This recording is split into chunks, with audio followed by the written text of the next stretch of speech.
Good evening. Imagine the sky just before a storm, clouds gathering like curtains over the world, thunder simmering, the air thick with electricity you can almost taste. That is where the story of Olympus begins, not with peace or order, but with hunger, fear, and a father who thought the best way to keep power was to eat his own children. Cronus, Titan of time, had been warned by prophecy that one of his children would overthrow him. His solution was grotesque but effective. He swallowed each child at birth. Hestia, Demeter, Hera, Hades, Poseidon all slid into the endless night of his belly, trapped in living silence. So, before you get comfortable, take a moment to like the video and subscribe, but only if you genuinely enjoy what I do here. And while you're settling in, tell me where you're listening from and what time it is in your corner of the world. I always love seeing the spread of places that join us for these late-night dives into history. Now, dim the lights, maybe let a fan hum in the background, and let's ease into tonight's journey together. The fate in Greek mythology has a way of slipping through cracks no matter how tightly sealed. Rhea, Cronus's wife, weary of losing child after child, tricked him at last. She swaddled a stone in cloth and handed it over as if it were their newborn. Cronus swallowed without a glance, proof that paranoia and carelessness make a terrible combination. The real child, Zeus, was spirited away to Crete, hidden in a cave where the clashing cymbals of the Curetes drowned out his infant cries so Cronus would not hear. Zeus grew in secret, fed by the goat Amalthea, whose milk nurtured him to strength. It's worth pausing here. Greek myth often ties survival not to armies but to mothers, animals, and quiet caretakers. While Cronus clung to the cycle of devouring time, Zeus was raised in wilderness and nurtured by loyalty, a pattern that would define him. When he was grown, he confronted his father, slicing open Cronus's stomach and freeing his siblings. Out poured Hestia, Hera, Demeter, Poseidon, and Hades, alive but scarred by their strange imprisonment. A family, yes, but one born in trauma, forged in betrayal. The Olympians were not a polished dynasty. They were survivors of parental violence. That family, bruised, mismatched, and eternally quarrelsome, waged a 10-year war against the Titans, a battle of thunder, stone, and cosmic upheaval. They emerged victorious, exiling the Titans to Tartarus. The world was divided. Zeus claimed the sky, Poseidon the sea, Hades the underworld. The earth was left as common ground, though Zeus's word would often tip the balance. On paper, it was balance. In reality, it was a powder keg. As ruler of the heavens, Zeus was supposed to embody justice, oaths, and cosmic order. He wielded the thunderbolt crafted by the Cyclopes as his ultimate weapon, a symbol of authority. Yet here's where the paradox sets in. The god who held the fate of mortals and immortals alike couldn't control himself. Imagine a Supreme Court justice who can transform into a swan to seduce a girl, then pass judgment on the morals of humanity. That's Zeus, protector of law by day, serial boundary, violator by night. His reputation for seduction wasn't exaggerated, it was a defining trait. Leda found herself visited by a swan, Europa by a bull, Danae by golden rain. Mortal women, nymphs, even goddesses all fell into his orbit, though fell often means coerced, tricked, or trapped. Greek mythology rarely pretends this was romance, it was raw divine appetite. And from these liaisons sprang demigods, heroes, and figures who shaped myth itself. Perseus, Heracles, Helen of Troy. It was as though Zeus's inability to restrain himself scattered seeds of story across the ancient world. Yet the myths didn't only glorify him, they mocked him. Aristophanes, the great comic playwright, delighted in painting Zeus as a blustering adulterer, Olympus's eternal embarrassment. Even ancient audiences laughed at the king of gods sneaking around in animal disguises. But they also feared him. Thunder was his voice, lightning his anger. Farmers, sailors, and kings sacrificed bulls and built temples to keep his temper at bay. To anger Zeus was to invite ruin. To please him was to gain fortune. He was both tyrant and savior, and that tension made him magnetic. Still, Zeus was not only lust and fury, he was also the great referee of Olympus. He upheld sacred oaths, punished perjury, and enforced xenia, the sacred law of hospitality that bound Greek society. To betray a guest under your roof was to risk his wrath. To violate an oath sworn in his name was to invite punishment. These cultural values mattered deeply to the Greeks, and Zeus, despite his personal chaos, stood as their divine enforcer. When Odysseus delays his return by angering Poseidon, it is Zeus who ultimately permits his homecoming. When kings forgot humility, it was Zeus who hurled down a reminder from the sky. He was not fair, but he was final. His contradictions made him dangerous to love and impossible to ignore. To Hera, his wife and sister, he was tormentor and betrayer. To mortals, he was both a giver of law and a breaker of boundaries. To his children, he was an absent father whose fame eclipsed his care. Yet no matter his flaws, Zeus held Olympus together by sheer gravity. In art, he appears enthroned, bearded, radiating authority, lightning bolt in hand, eagle at his side. His very image whispered dominance, even as his behavior undercut it. The ancient Greeks understood something modern audiences still wrestle with. Power doesn't require consistency. A ruler may be unstable, selfish, even scandalous, but if he commands the storm, if he alone can summon rain or drought, no one dares ignore him. Zeus embodied this paradox. He was the guardian of order who thrived in disorder, the arbiter of justice who lived without it. The myths make us laugh at him, yes, but they also remind us why mortals trembled when thunder rolled over the mountains. And so, the dysfunctional family of Olympus began with a thunderclap. The children of a devouring father rose from his belly to become the new rulers of the cosmos. At their head sat Zeus, ruler, seducer, judge, tyrant, protector. The Greeks built temples to him across their cities, from Olympia to Dodona, where his voice was said to whisper through the rustling of oak leaves. His worship was vast, his presence constant, but behind every prayer, every sacrifice, lurked unease, the knowledge that the king of the gods had no boundaries. Zeus was the storm, beautiful, terrifying, and never truly on anyone's side. Hera, the fury behind the throne. If Zeus was the thundercloud looming over Olympus, Hera was the lightning strike that followed. Not always predictable, but always sharp. She was queen of the gods, the goddess of marriage, family, and childbirth, a role that should have elevated her as a symbol of harmony. Instead, mythology cast her as something far more complicated, the eternal avenger, her life a centuries-long struggle against humiliation. Hera had not chosen her marriage. Zeus pursued her with the same persistence he showed all his conquests, disguising himself as a cuckoo bird to gain her sympathy before revealing his true form. Once she relented, their union was celebrated with divine fanfare, meant to be the ultimate model of sacred marriage. But in truth, the marriage was Olympus's longest-running tragedy. Even the gods whispered about it. Her husband strayed constantly, leaving Hera to play the role of the scorned partner, but one armed with divine fury. And Hera's fury was legendary. She rarely turned it on. Zeus himself attacking him would only destabilize Olympus further, but she aimed her wrath at his lovers and their children. Io, once a priestess, was transformed into a cow and driven to wander the earth, tormented by a stinging gadfly. Echo, the nymph cursed to repeat only the last words spoken to her, suffered isolation and heartbreak because she once distracted Hera while Zeus dallied. Semele, mother of Dionysus, was tricked by Hera into demanding Zeus reveal his true form, which incinerated her instantly. Even Heracles, Zeus's own son, felt her vengeance.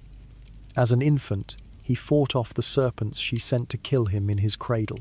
His entire life was defined by her interference, each of his labours twisted with difficulty because Hera demanded he suffer for his father's sins. To modern ears, it sounds cruel, vindictive, unjust, punishing innocence for Zeus's choices. And yet, in Greek storytelling, Hera's vengeance wasn't just spite, it was theatre, a divine response to a cosmic insult. Imagine being the goddess of marriage, presiding over the vows and fidelity of mortals, while your husband undermines everything you represent. The myths reflect a paradox. Hera is dignity embodied in a system designed to humiliate her. Ancient Greeks were keenly aware of this irony. Marriage in their world was rarely about love. It was about alliances, dowries, heirs. Fidelity was demanded of wives, but rarely of husbands. Hera, in many ways, was the divine projection of every woman expected to preserve dignity in a marriage where power tilted away from her. When she punished Zeus's partners, mortals saw the rage of their own unacknowledged frustrations. Her cruelty was a mirror of a system already cruel to women. But Hera wasn't only a jealous wife. Her cults across Greece reveal another side, powerful, dignified, and deeply revered. In Argos, one of her greatest centers of worship, her sanctuary was larger than Zeus's own. Here, she was celebrated not for vengeance but for her authority over fertility, childbirth, and community order. The festival of the Heraia, held in her honor, included athletic contests for women, a rarity in the Greek world. In Samos, another of her holy sites, her temple was so vast that later architects said it rivaled the wonders of the world. To her devotees, Hera was not a petty goddess, but the guarantor of family, the embodiment of stability. Still, her myths almost always circle back to pain. Consider the tale of Lamia, a Libyan queen loved by Zeus. Hera cursed her to lose her children, driving her mad with grief until she became a monster who devoured others' children. Or take Callisto, a nymph who bore Zeus a son. Hera turned her into a bear, condemning her to wander until she was placed in the stars as Ursa Major. These stories paint Hera as merciless, yet they also whisper of desperation of a goddess fighting for dignity in a world where even her divine status could not shield her from betrayal. Her marriage was more than personal torment. It was a metaphor. Zeus and Hera's union symbolized the constant tug-of-war between male power and female resistance in Greek culture.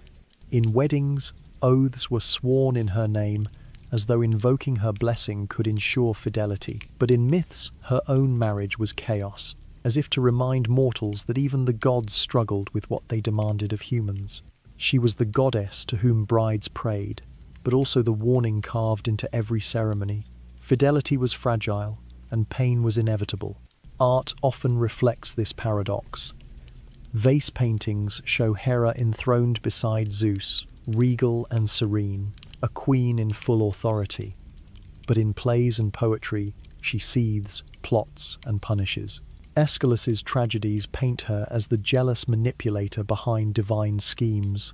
Homer's Iliad shows her plotting against Zeus himself, seducing him with Aphrodite's magic belt to distract him during battle. She never had the raw thunder of her husband, but she had cunning, endurance, and the ability to weaponize humiliation into power. Hera's role extended beyond jealousy into cosmic justice. She punished mortals who broke oaths or disrupted sacred bonds, reminding humanity that family ties were not to be mocked. In this sense, she wasn't only a scorned wife, she was the enforcer of a value the Greeks held sacred. She reminded mortals that marriage was not a game, that loyalty and honesty were divine obligations. To betray them was to call down her wrath, whether you were a god or a farmer in a dusty village. And yet, she remained sympathetic, even fascinating. Her story wasn't just rage, it was resilience. A goddess trapped in a humiliating cycle, she carved her power out of spite and sacred vengeance. She endured centuries of betrayal, but never disappeared, never diminished. She stood beside Zeus in art and ritual, her temples filled with worshippers. If he was storm, she was stone, unyielding, enduring, sharp. The Greeks did not soften her, because they understood her. Life was unfair, men strayed, promises broke. Hera was not an idealized vision of harmony, but the raw embodiment of what marriage so often became.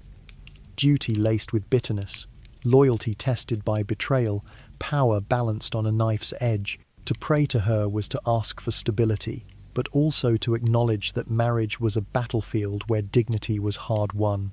And so, Hera's paradox lived at the heart of Olympus. She was the goddess of sacred union trapped in a profane one, the goddess of family, forced to watch hers unravel daily, the queen of heaven, whose crown was forged from humiliation and whose throne stood on fury. Yet she never yielded her place, never gave up her authority, never allowed Zeus's betrayals to erase her. Instead, she turned pain into power, vengeance into identity. On Olympus, she was not loved, not even always respected, but she was feared. And in fear, there is power. Hera ruled not with lightning but with endurance, not with seduction but with vengeance. She was the embodiment of female dignity in a world that denied it, a reminder that queens survive even when their marriages fall apart. Her temples still stand in ruins across Greece, columns rising into open sky, their stones once painted in vivid colours, filled with offerings from women who prayed for safe childbirth, from brides who begged for fidelity, from men who sought forgiveness for broken oaths. Hera's worship outlasted the myths, outlasted the plays, even outlasted Zeus's thunder. The storm passes, but stone remains, and Hera was always stone. Poseidon, lord of the sea and the storm within. If Zeus ruled the sky with thunder, Poseidon claimed everything below the restless waters, the deep ocean trenches, the trembling earth itself.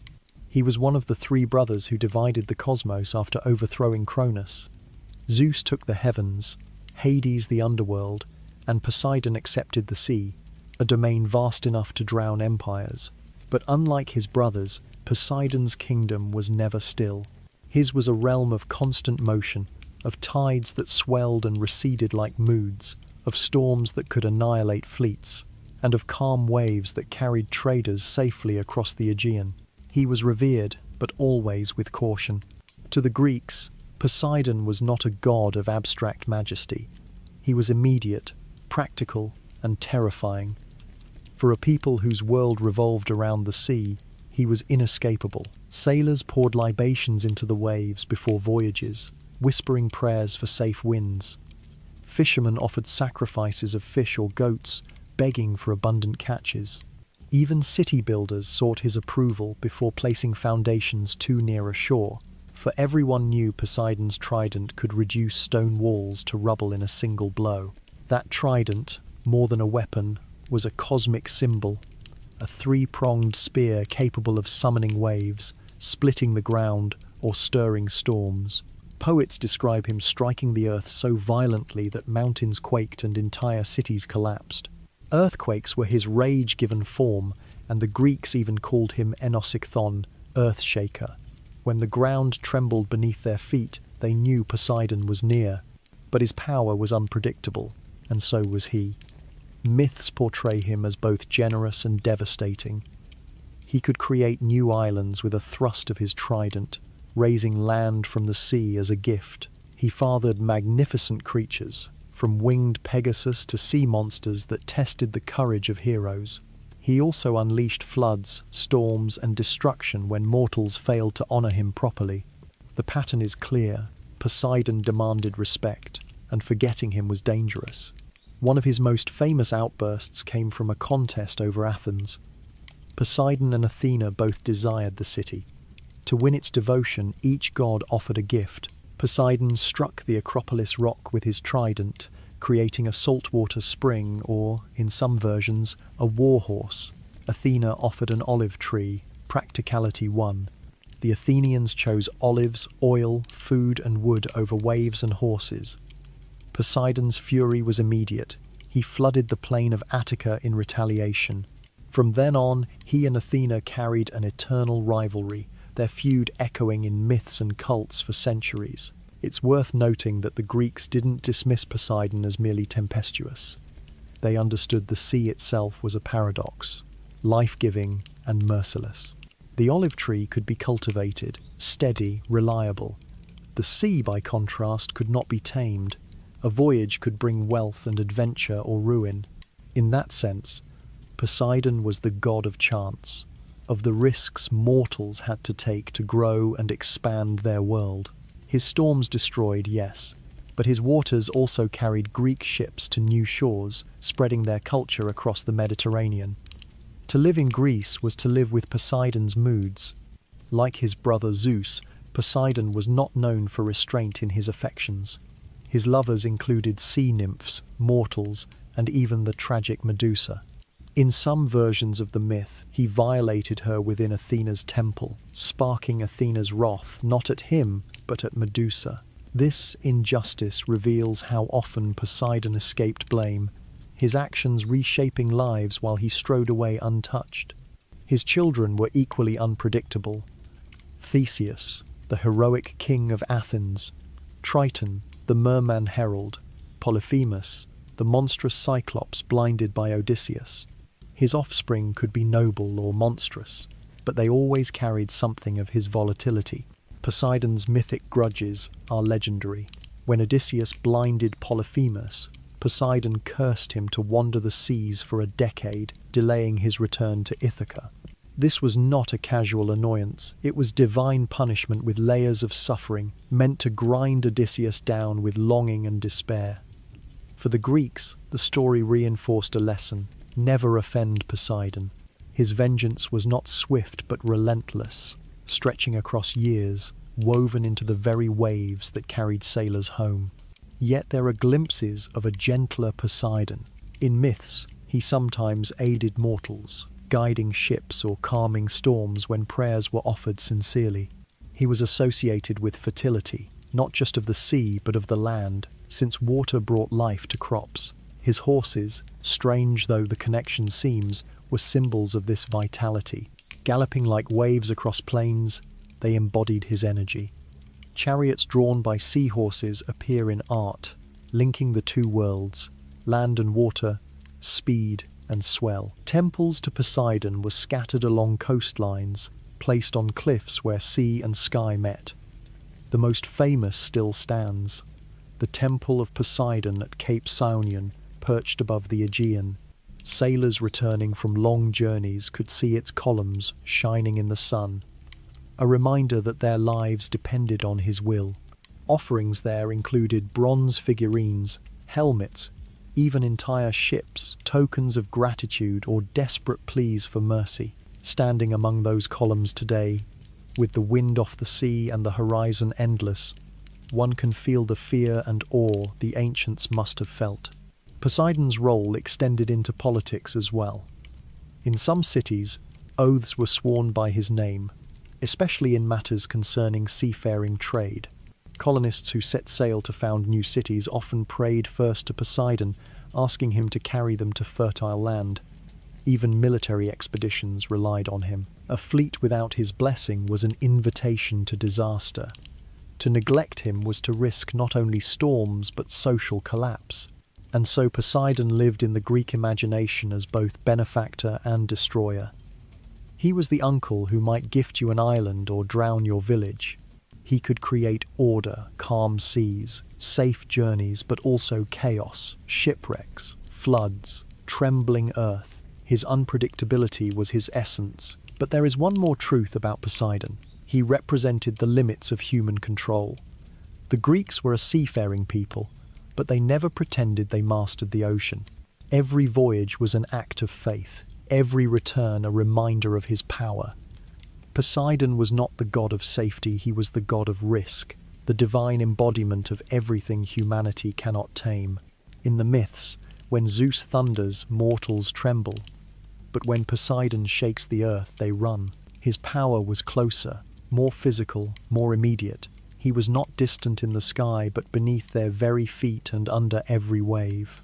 He was, in a sense, the god they lived with every day, the one who reminded them that survival depended not only on strength but on humility before forces too vast to master. Poseidon's legacy, then, is not only that of storm and sea but of respect. The Greeks knew they could never escape him, so they sought to live with him, to placate his fury, to invite his favour. His myths are warnings, but they are also confessions, confessions of fear, of awe, of humanity's eternal struggle against the restless powers of nature.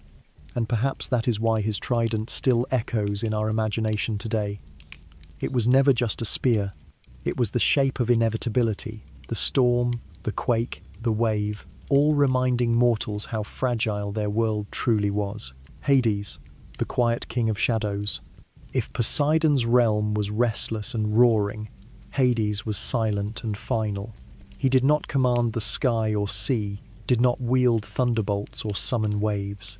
His dominion was hidden beneath the earth, the underworld, the inevitable home of every soul. Unlike his brothers, Hades did not rule over storms or seasons that mortals experienced daily. His power was subtler but absolute. He was the god no one could avoid, the shadow at the end of every road. And yet, contrary to modern imagination, Hades was not evil. The Greeks did not see him as their version of the devil. He was stern, yes, grim certainly, but necessary. Where Zeus embodied chaos and Poseidon unpredictability, Hades stood for order and permanence. Souls entered his realm and did not return, save for rare mythological exceptions. His task was not to torment, but to keep balance, to ensure that death remained where it belonged. In a world full of meddling, scheming gods, Hades was, ironically, the most reliable. The underworld itself bore his name, Hades. It was not a monolithic pit of suffering, but a structured realm. Within it were regions reflecting the deeds of life.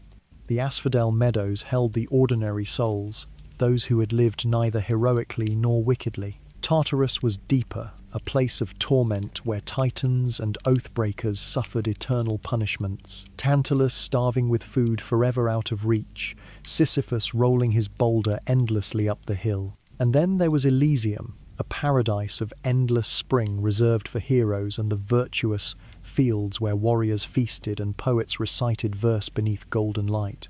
Hades presided over all of it, not as a sadistic jailer, but as a ruler managing an eternal bureaucracy. He was a cosmic administrator, ensuring souls went where they belonged, that oaths of burial were honored, that no one cheated the natural cycle. For this reason, the Greeks rarely worshipped him openly. Few temples were dedicated to him. To draw his attention was to risk it, and no one wanted death too curious about them. Yet they respected him profoundly. When they swore great oaths, they invoked his name, because nothing was more binding than the inevitability of death. Of course, his most famous story centers on Persephone, daughter of Demeter, goddess of the harvest. Hades, perhaps lonely in his dark kingdom, fell in love, or at least claimed desire for her. One day, as she gathered flowers in a meadow, the ground opened and he emerged in a chariot drawn by black horses, seizing her and carrying her below.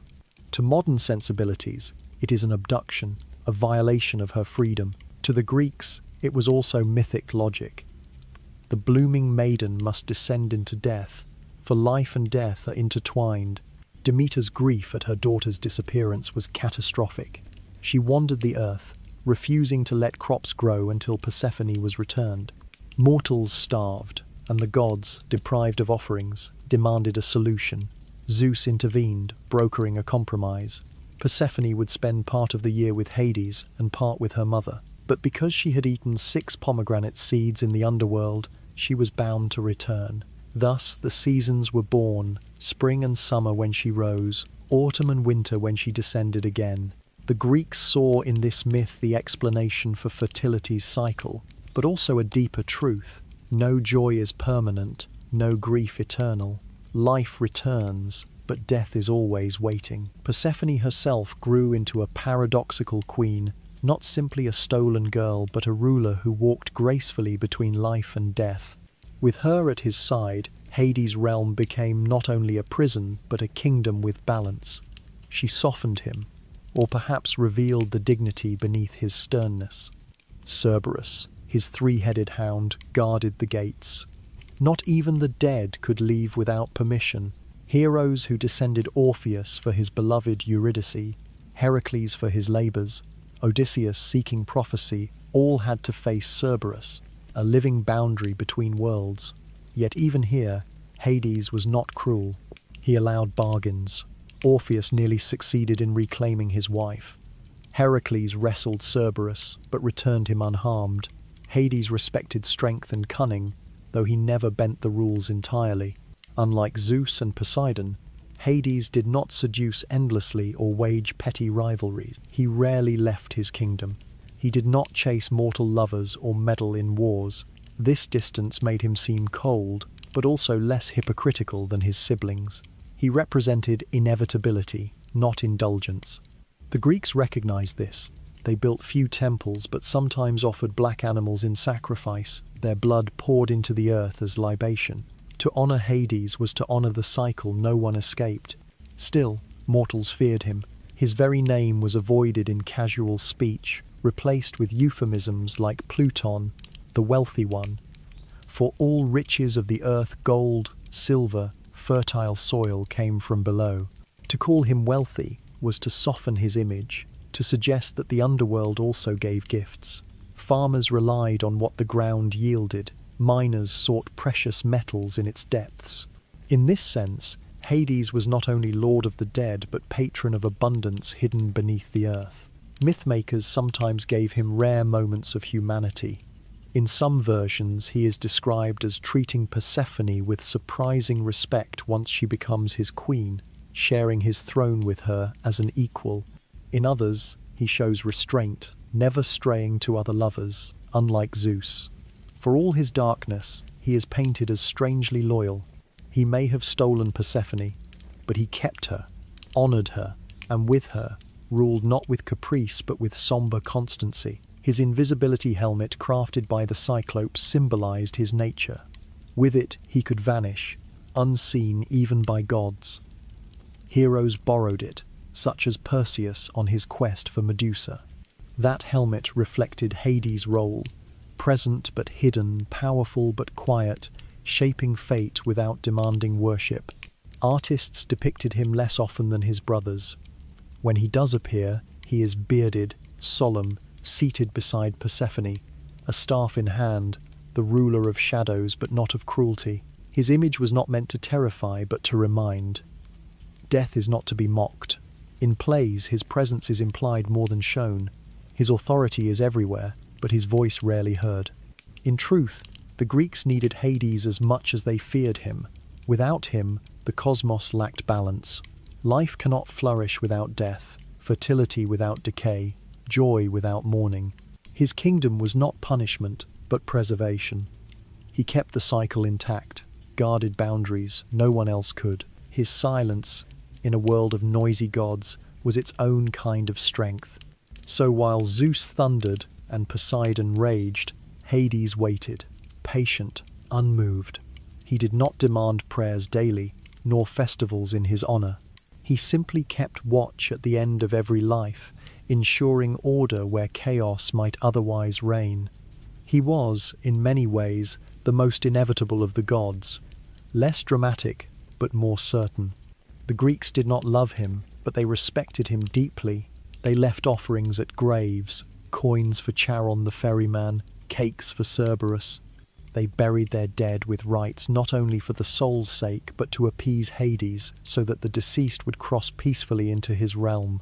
Their greatest fear was not death itself, but dishonor, wandering unburied and restless.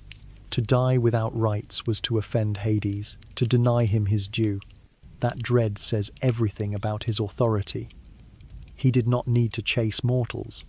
Mortals came to him. Hades, the quiet brother, the uncelebrated king, stood as the final equalizer. All souls, king and peasant, hero and coward, entered his halls. No thunderbolt could protect you. No sacrifice could bribe him for escape. His strength was not in noise, but in permanence. If Zeus represented the chaos of power, Poseidon the risk of nature, then Hades was inevitability itself. And perhaps that is why he was feared most of all, not because he was cruel, but because he was fair. Athena, wisdom, strategy, and the spider's web. If Hades embodied silence, Athena embodied clarity, sharp as a drawn blade, calm as a still pool that hides endless depth. She was the goddess of wisdom, war strategy, and crafts. And unlike so many of her fellow Olympians, she seemed to thrive not on chaos but on control. Where Ares brought the blind fury of battle, Athena carried the intelligence of a commander, the patience of a weaver, and the dignity of a goddess who did not need romance, jealousy, or spectacle to assert her power.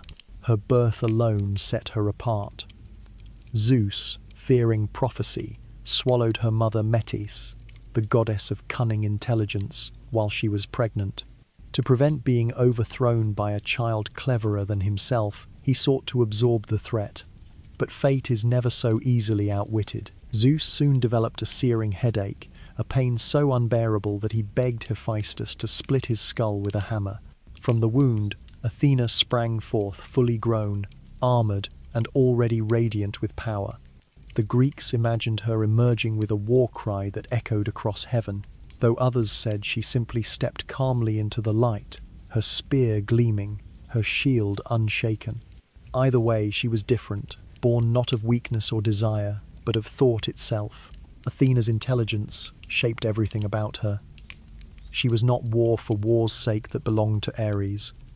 She was war as discipline, as planning, as the slow chess game of strategy.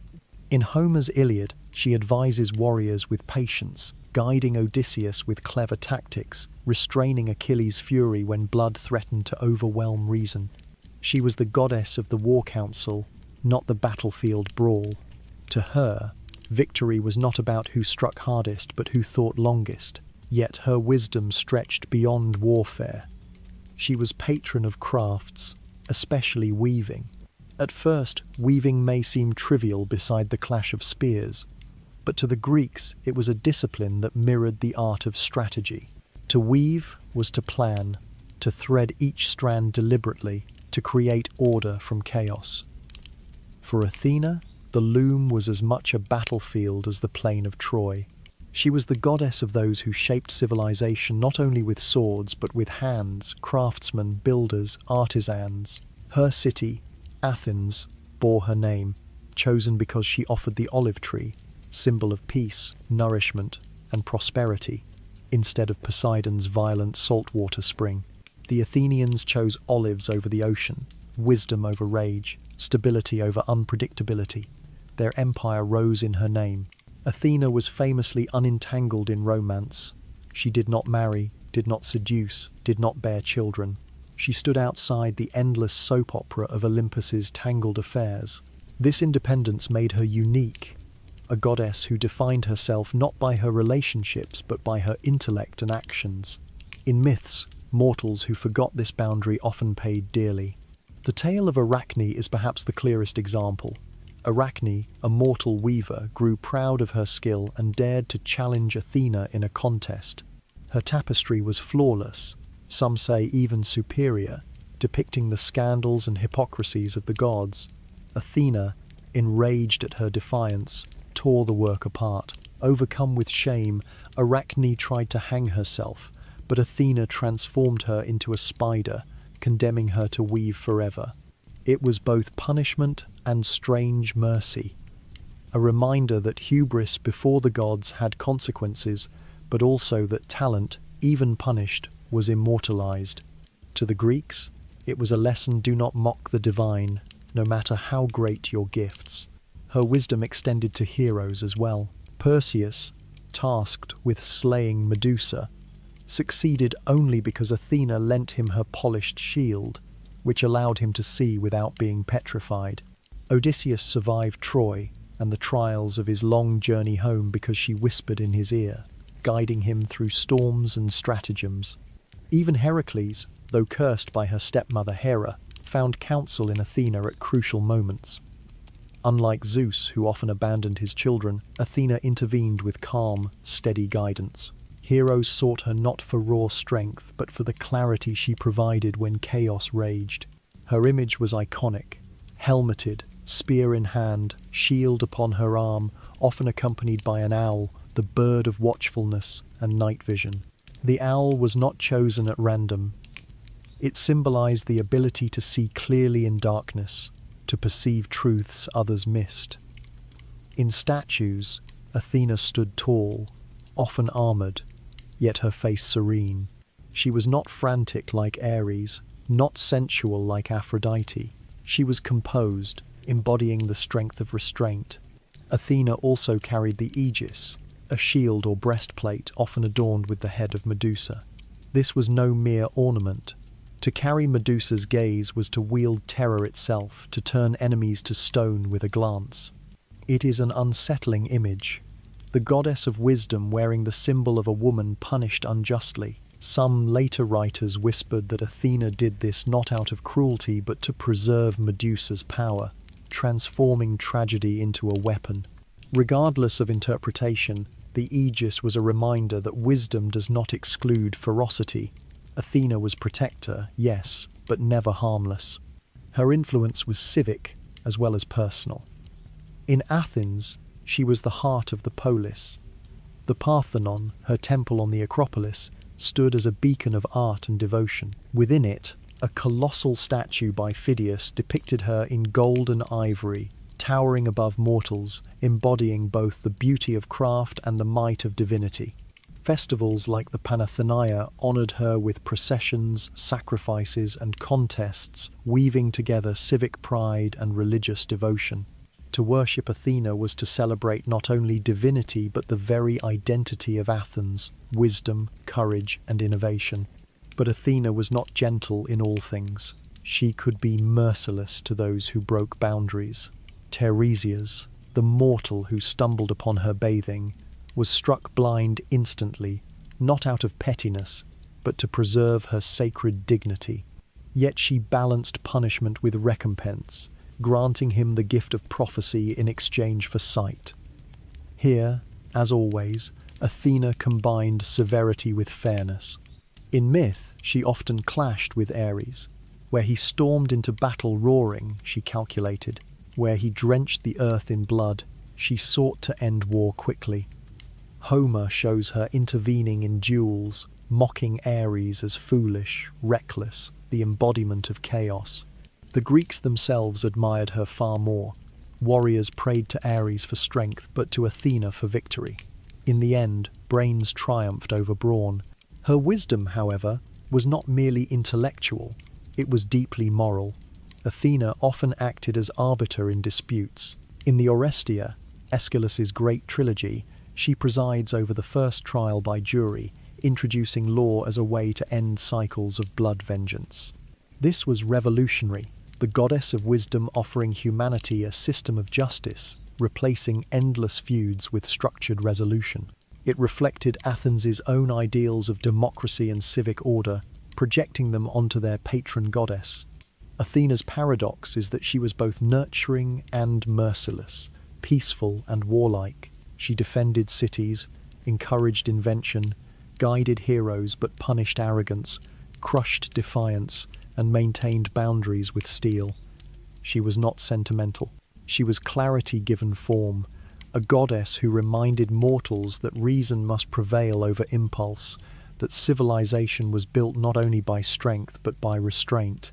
In a pantheon overflowing with chaos, Zeus's appetites, Hera's vengeance, Poseidon's storms, Ares' rage, Athena stood apart. She was not flawless, but she was consistent. She embodied the Greeks' highest aspirations, wisdom guiding power, intelligence shaping survival. If you were a craftsman at your loom, a general at your maps, a poet at your verses, Athena was the presence at your shoulder. She whispered not passion or fury, but precision. And for the Greeks, that was divinity enough. Ares, the fury of battle. If Athena was war shaped by thought, Ares was war stripped bare of everything but blood and chaos. Where she represented strategy, discipline, and civic defense, Ares embodied the raw scream of the battlefield, the moment when reason collapses and men clash in madness. To the Greeks, he was not a hero but a necessary terror, the god of carnage whose presence turned order into slaughter. His lineage was fitting. Son of Zeus and Hera, born from a union already steeped in conflict. The Greeks did not adore him as they did Athena.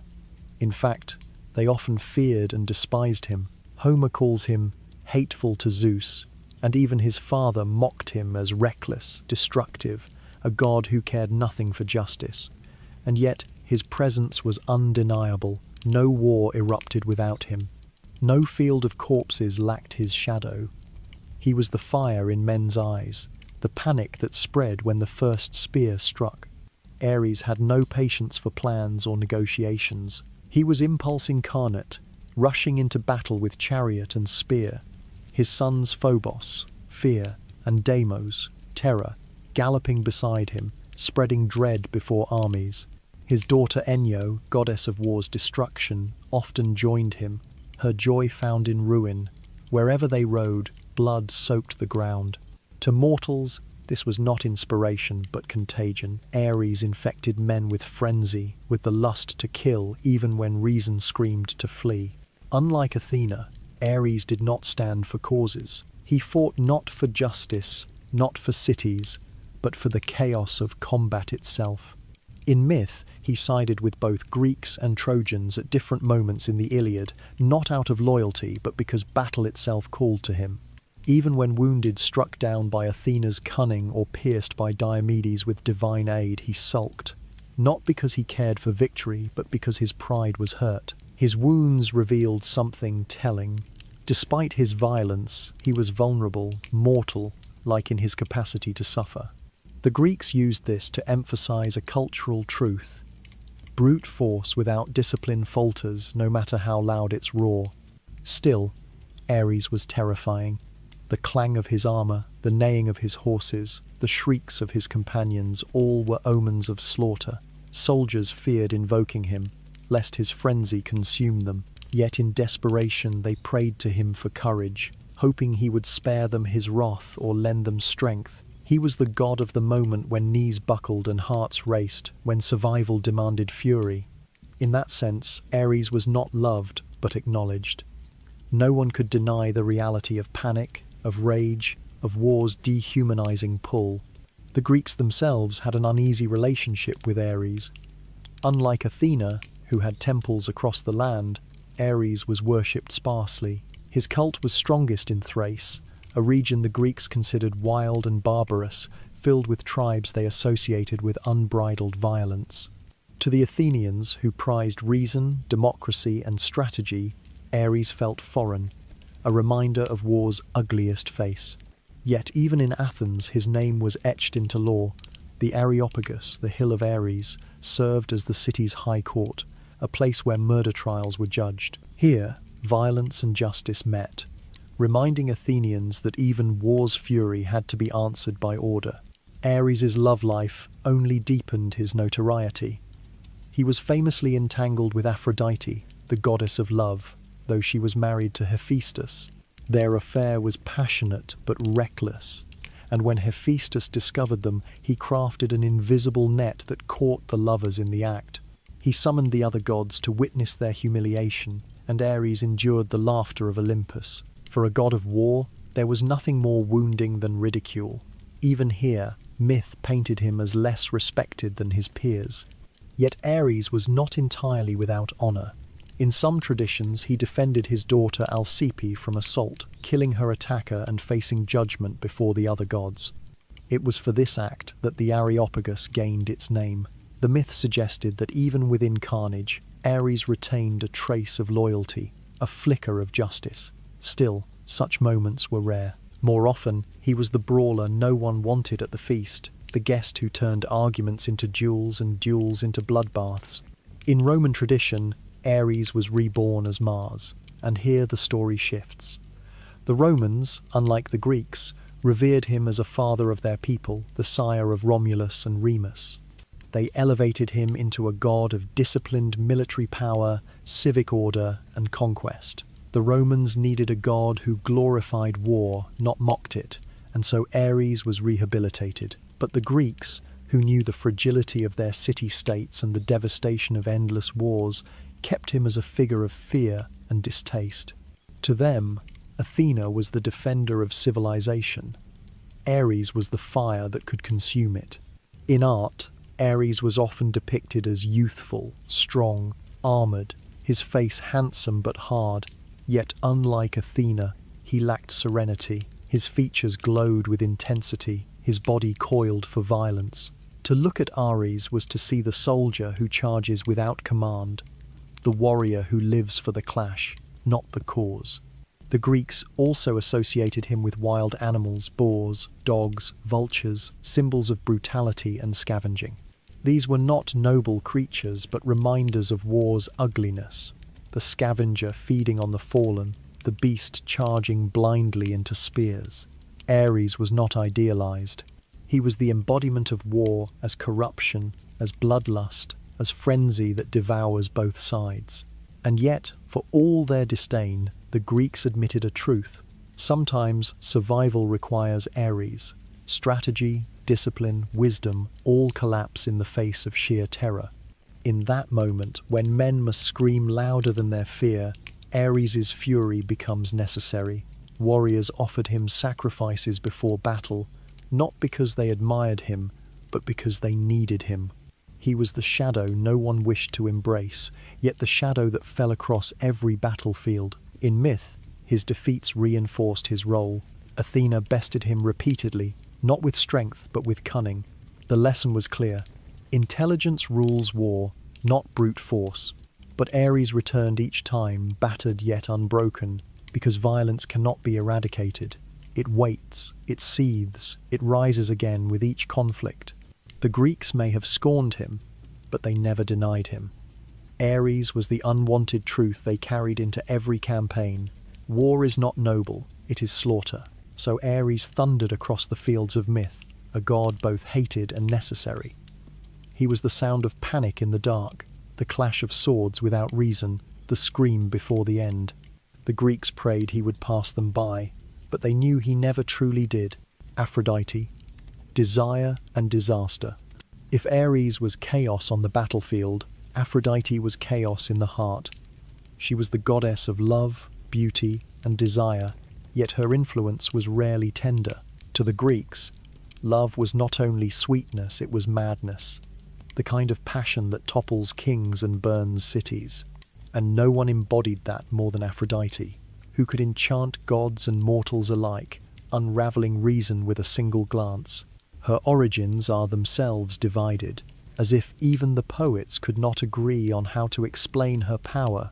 One version calls her the daughter of Zeus and the goddess Dione, born conventionally. The older and more infamous tale says otherwise, that she rose from the sea foam created when Cronus hurled Uranus's severed genitals into the ocean.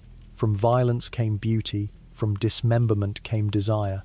It is one of mythology's cruel ironies, the goddess of love born from an act of cosmic mutilation.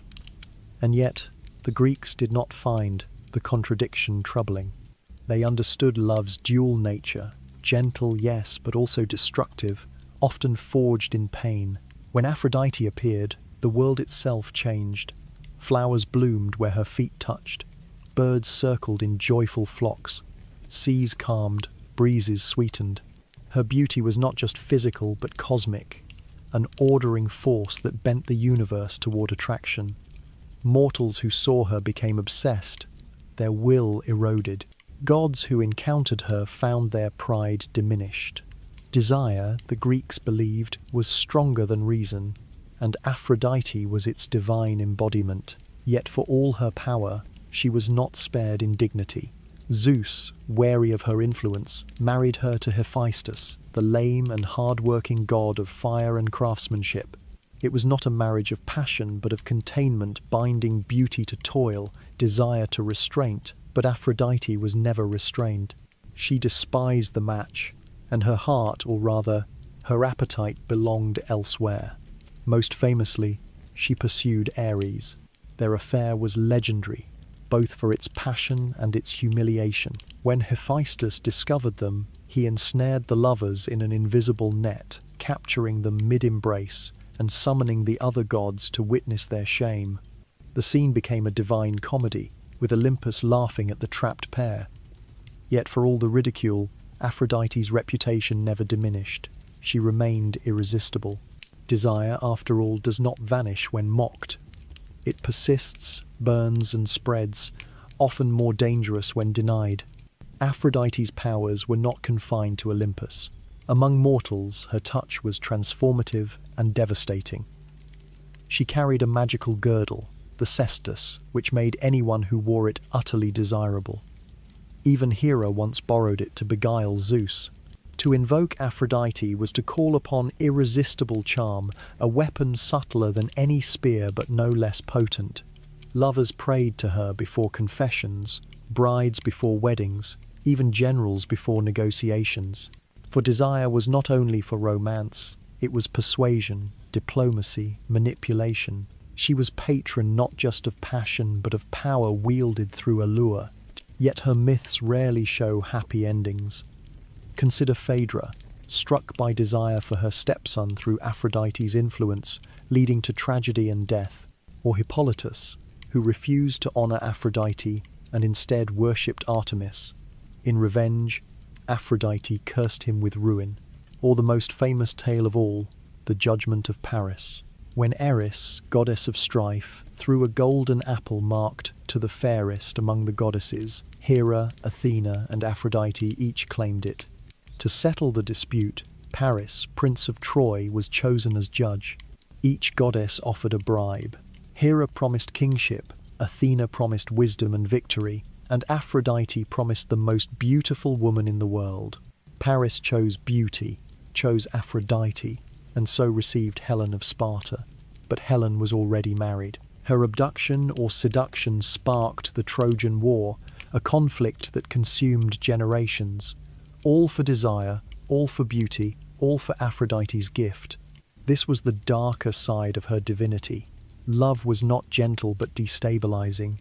Entire civilizations could burn because one man or woman succumbed to passion. The Greeks knew this well, and they wove it into Aphrodite's myth. She was not just the goddess of kisses and embraces, but of consequences, of wars born from infatuation. Her temples were full of prayers not only for love but for protection from it. Still, she had a softer side. She often aided young lovers, guiding them through trials. She comforted Psyche when she became immortal, reconciling with her despite earlier jealousies. She blessed unions, sanctified intimacy, and, in her Roman form as Venus, became the divine mother of Aeneas, and thus of Rome itself. Love could be destructive, but it was also creative. Without Aphrodite, there was no continuity of life, no allure of companionship, no poetry in the human condition. Her cults reflected this duality. In Cyprus, her birthplace, according to myth, she was worshipped with great devotion.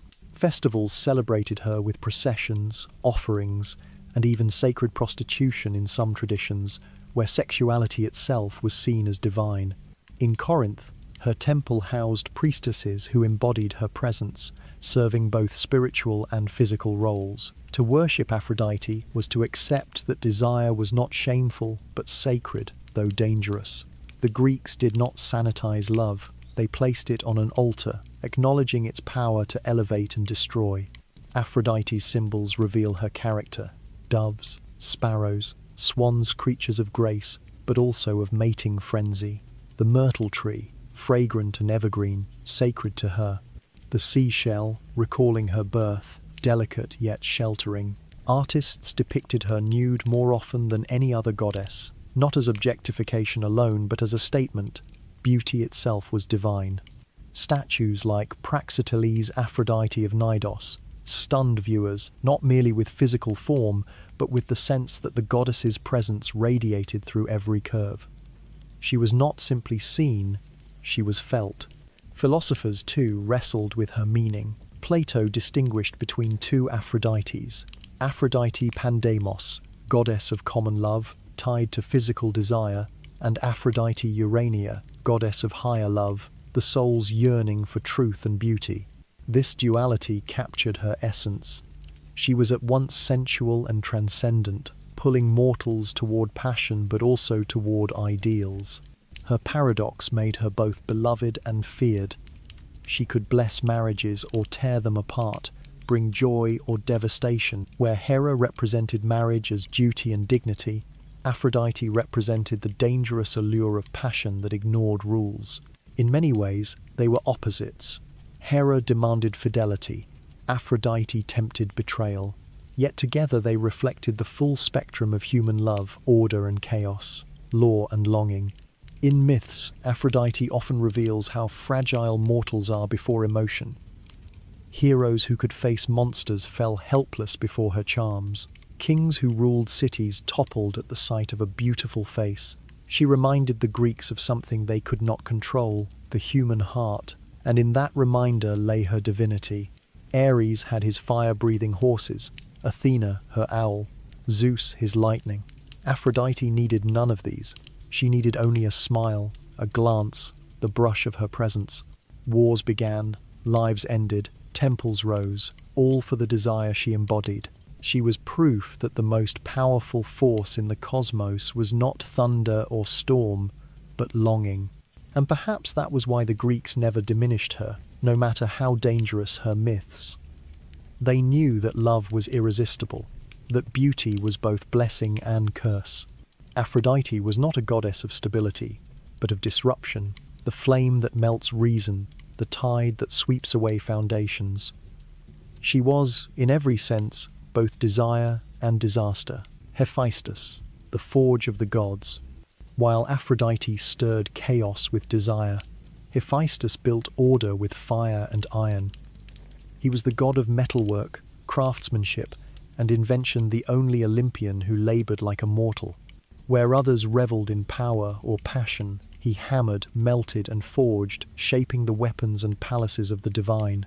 His presence was not dramatic but essential, the quiet strength behind the thunderbolts, tridents, and shields that filled Greek myth. His birth was unkind. In some tales, Hera bore him alone, without Zeus, out of spite, seeking to prove she needed no husband to create a god. But when Hephaestus emerged, deformed, with a lame leg, she rejected him. In rage or disgust, she hurled him from Olympus. He fell for an entire day before crashing into the sea, where Thetis and Eurynome, gentle sea goddesses, raised him in secret. In other versions, it was Zeus who cast him down after a quarrel, making him yet another child bruised by divine dysfunction. Whichever tale one believes, Hephaestus began not with glory, but with abandonment. Yet he turned exile into strength. In his underwater workshop he discovered his gift, the fire of creation. He built tools no god had imagined, crafted metals into living beauty. Eventually he returned to Olympus not by forgiveness but by leverage. He created a golden throne for Hera, gleaming and perfect, but once she sat upon it, it trapped her. The gods pleaded for him to release her. Only when Dionysus coaxed him back with wine did Hephaestus return, demanding a place among the Olympians. By cunning and craft, the outcast regained his throne. Once back in Olympus, Hephaestus never stopped working. He forged Zeus's lightning bolts, Poseidon's trident, Hermes' winged sandals, Achilles' near-invulnerable armor, and countless other wonders. His forge was the divine workshop, and his labor kept Olympus armed and adorned. Where Ares wielded brute force, Hephaestus created the tools that made force effective. Where Athena offered strategy, Hephaestus supplied the equipment. His role was invisible yet indispensable, a reflection of how Greeks valued craftsmen, not glamorous, but the foundation of civilization. But though his creations were admired, he himself was mocked. His limp set him apart in a pantheon obsessed with beauty and perfection. Even his marriage to Aphrodite was not a gift, but an irony, binding the least beautiful god to the goddess of beauty itself. The gods laughed, and Aphrodite betrayed him openly with Ares. Yet Hephaestus's revenge was clever rather than violent. When he discovered the affair, he set a trap, a delicate, invisible net of bronze chains. When the lovers met, they were caught in place, unable to move. He summoned the other gods to witness their humiliation. It was not strength but craft that avenged him. This episode revealed Hephaestus's character. He did not bellow or rage. He schemed. His anger was measured, expressed through creation rather than destruction. Even his vengeance had artistry, practical, precise, humiliating. He was not the god of brute force but of ingenuity, the mind that reshapes raw materials into something lasting. His forge symbolized more than weapons. To the Greeks, fire was civilization itself, the hearth that warmed homes, the kiln that baked pottery, the flame that tempered iron into plowshares and swords. Hephaestus was not simply divine smith, but the spirit of invention, of humanity's ability to transform nature into culture. His temples often stood near workshops, and blacksmiths prayed to him for guidance. Unlike other Olympians, he was truly relatable, scarred, rejected, working tirelessly, and yet vital to the world. His helpers, the Kurai Chrysiai, were golden automatons he crafted to serve him, a marvel of ancient imagination. These mechanical attendants walked and spoke, assisting in his forge. Through them, Hephaestus became the god of invention itself, hinting at dreams of technology far beyond the Greeks' reach. In Homer, he even crafted tripods that could move on their own, early visions of robotics. He was not merely divine laborer, but visionary. Despite his deformity, he was not powerless. When angered, he hurled blazing sparks or molten metal. He once split open Zeus's skull to release Athena, proving his indispensable role in mythic order. He created jewelry of breathtaking beauty, thrones of glittering gold, palaces with shining walls. He was the craftsman of the cosmos, his forge echoing with divine necessity. Yet his life was not without bitterness. Though he built for the gods, he was rarely respected as their equal. His limp marked him as lesser in their eyes, and his toil, though essential, was taken for granted. His marriage was ridiculed, his talents overshadowed by mockery, and still he endured, pouring his pain into fire and steel. In many ways, he was the most human of the gods, flawed, laboring, unappreciated, but indispensable. The Greeks themselves understood this paradox. They valued artisans deeply, yet often treated them as lower than warriors or politicians. Hephaestus embodied that contradiction, mocked for his body, celebrated for his skill. In him, they projected both admiration for craft and discomfort with imperfection. His presence on Olympus was a reminder that civilization is not built by beauty or desire, but by work, by the hands that hammer, shape, and endure. In Rome, Hephaestus became Vulcan, worshipped as god of fire and volcanoes. His forge was imagined in the heart of Etna, the mountain trembling with his labor. The Romans emphasized his destructive side, the eruption, the blaze that consumes cities. But the Greeks kept him closer to home, the divine blacksmith whose sparks lit both the battlefield and the hearth. His myths do not glow with glory like Zeus or allure like Aphrodite. They smolder with endurance. Hephaestus reminds us that greatness is not always loud. Sometimes it limps, sometimes it sweats in silence. Sometimes it is mocked even as it saves the world. The gods might have laughed at his crooked gait, but every time they lifted a shield, threw a spear, or watched Zeus hurl a bolt of lightning, they held Hephaestus's work in their hands. He was not glamorous, but he was irreplaceable. And in the end, perhaps that is the truest kind of power. Not the power that dazzles, but the power that endures. Hermes, the trickster on winged sandals. If Hephaestus was the laborer of Olympus, pounding metal into permanence, Hermes was its restless wanderer, swift, sly, always in motion. He was the god of travelers, commerce, boundaries, thieves, liars, and messages, a divine multitasker who slipped between worlds with ease. Where other gods thundered or schemed, Hermes laughed, darted, and bargained. He was the only one who could walk into the underworld and out again without fear, the messenger who carried Zeus's commands, and the trickster who broke rules almost as often as he enforced them. From the moment of his birth, Hermes revealed his nature. On the very day he left his mother's womb, he escaped his cradle, wandered across the hills of Arcadia, and stole Apollo's sacred cattle. To hide his crime, he reversed their hooves so they appeared to walk in the opposite direction, covering his tracks with clever deceit. Not content with theft, he then invented the lyre, crafting it from a tortoise shell, strings of sheep gut, and a spark of genius. When Apollo confronted him, Hermes played so sweetly that the god of music forgave him, accepting the lyre as a gift. Thus, in his infancy, Hermes showed the paradox that would define him: a thief who charmed his victims, a liar whose cleverness became creation. The Greeks adored this side of him. Unlike Zeus, who terrified, or Hera, who punished, Hermes felt familiar, closer to mortal cunning, the wit required to survive in a harsh world. Farmers prayed to Demeter for crops, sailors to Poseidon for calm seas, but merchants, travellers, and even gamblers turned to Hermes. He represented risk, luck, and cleverness, the small margins by which ordinary people lived or died.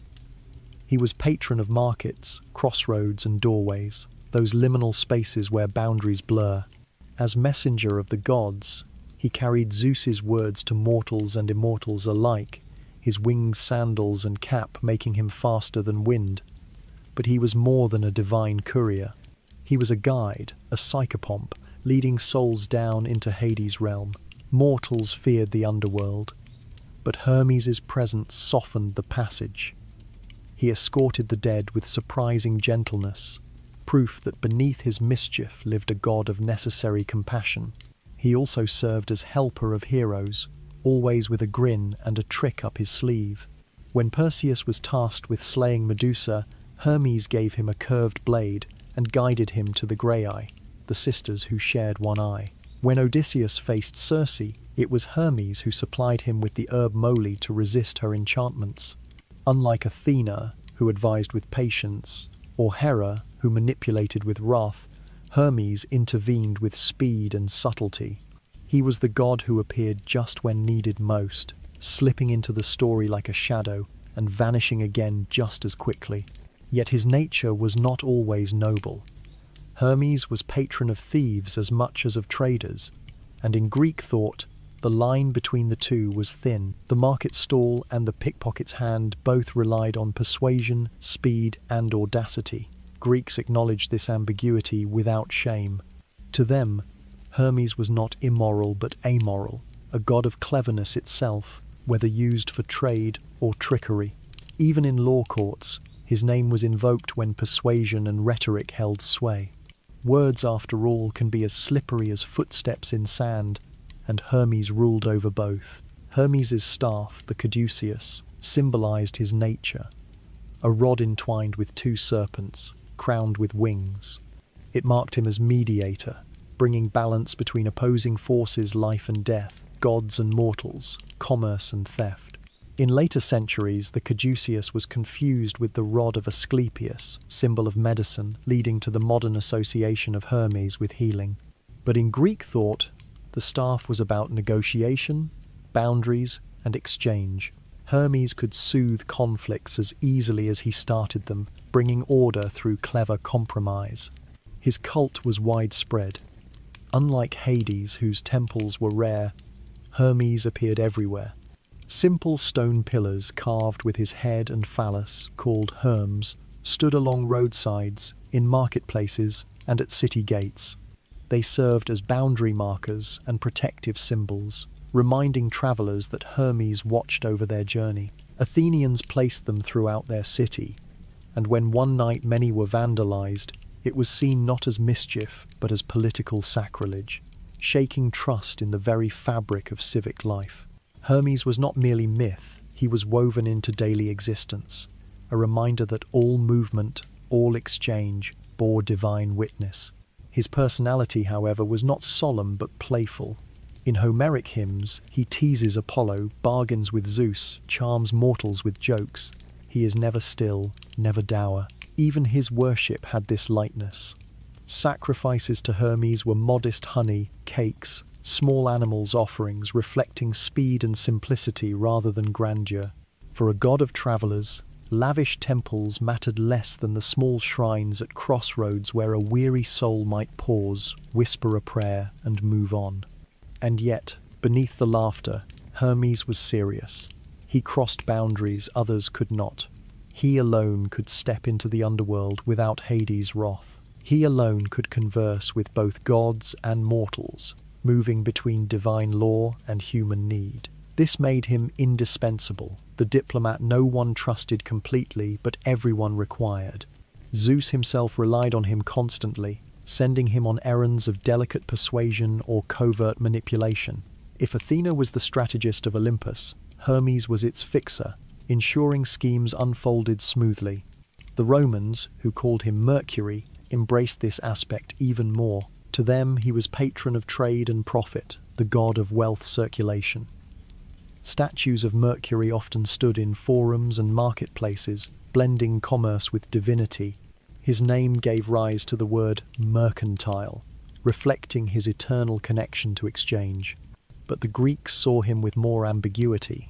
Hermes was not simply patron of prosperity but of risk, the gamble that could end in gain or ruin. He was the whisper at the dice game, the shadow following the merchant's caravan, the invisible hand guiding a traveller's path.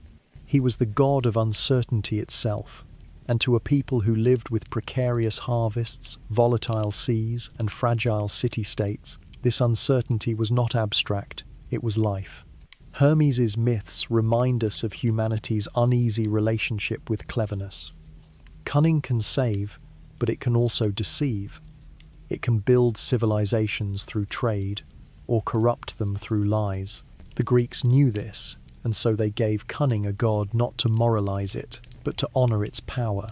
Hermes was that power given form, winged and smiling, slipping between the cracks of order. In art he was youthful, graceful, often depicted in motion. His hat, the petassos, marked him as traveller, his sandals bore wings, always ready to fly. In contrast to Ares's armoured ferocity or Zeus's thunderous majesty, Hermes seemed light, almost delicate. Yet his lightness was deceptive, masking influence that touched every sphere of life. The truth of Hermes is that he embodied humanity's own adaptability. He was not strongest, wisest, or most beautiful, but he was quickest.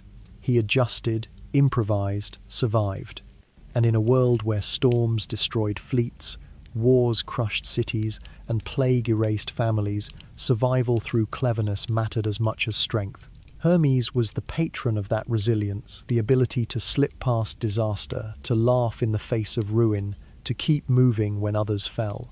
So he darted across Olympus and Earth alike, carrying words, guiding souls, tricking kings, rescuing heroes.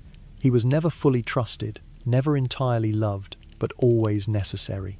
For in every bargain, every journey, every choice between truth and deception, Hermes was there, grinning, watching, waiting to see whether mortals would stumble or dance.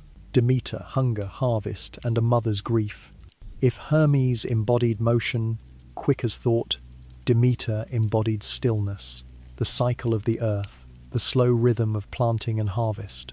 She was the goddess of grain, fertility, and sustenance, the divine force that kept mortals alive.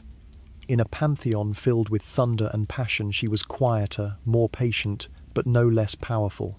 For without her blessing, fields withered, fruit rotted, and famine stalked the land. To the Greeks, agriculture was civilization itself. Hunters and wanderers depended on luck, but farmers built cities, temples, and stability. Demeter's presence was in every loaf of bread, every stalk of barley, every vineyard heavy with grapes. She was not glamorous like Aphrodite or terrifying like Ares, but she was essential. Without her, no sacrifice could be offered, no festival could be held, no polis could survive. Her story, however, is defined not by abundance but by loss. She was mother to Persephone, a radiant maiden who symbolized springtime and bloom.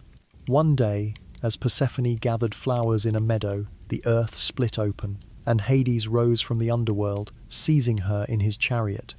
The abduction was swift, brutal, and sanctioned by Zeus himself, who had quietly promised his daughter to his brother. The ground closed, and Persephone was gone. When Demeter discovered her child missing, grief consumed her. She wandered the earth disguised as a mortal, torch in hand, searching day and night. Her sorrow transformed into wrath. Refusing to let the earth yield its fruits, she cursed the soil into barrenness. Crops failed, animals starved, Mortals cried out in famine. The world itself seemed to grieve with her. The gods tried to intervene, but Demeter would not relent. Her love for Persephone outweighed all pleas. Even Zeus, who usually ignored mortal suffering, grew anxious as sacrifices dwindled, no grain meant no offerings, and without offerings, Olympus grew weaker. At last, he sent Hermes to negotiate Persephone's return. But the underworld does not release easily. Persephone had eaten 6 pomegranate seeds in Hades' realm, binding her to it by ancient law. A compromise was struck. She would spend part of the year with her mother and part with her husband. And so the seasons were born. When Persephone returned, Demeter rejoiced, and the earth blossomed with spring and summer. When she descended again, Demeter mourned, and autumn and winter withered the land. The Greeks saw in this myth an explanation for the cycle of fertility and decay, for the inevitable hunger of the cold months. Yet the tale is more than a seasonal metaphor.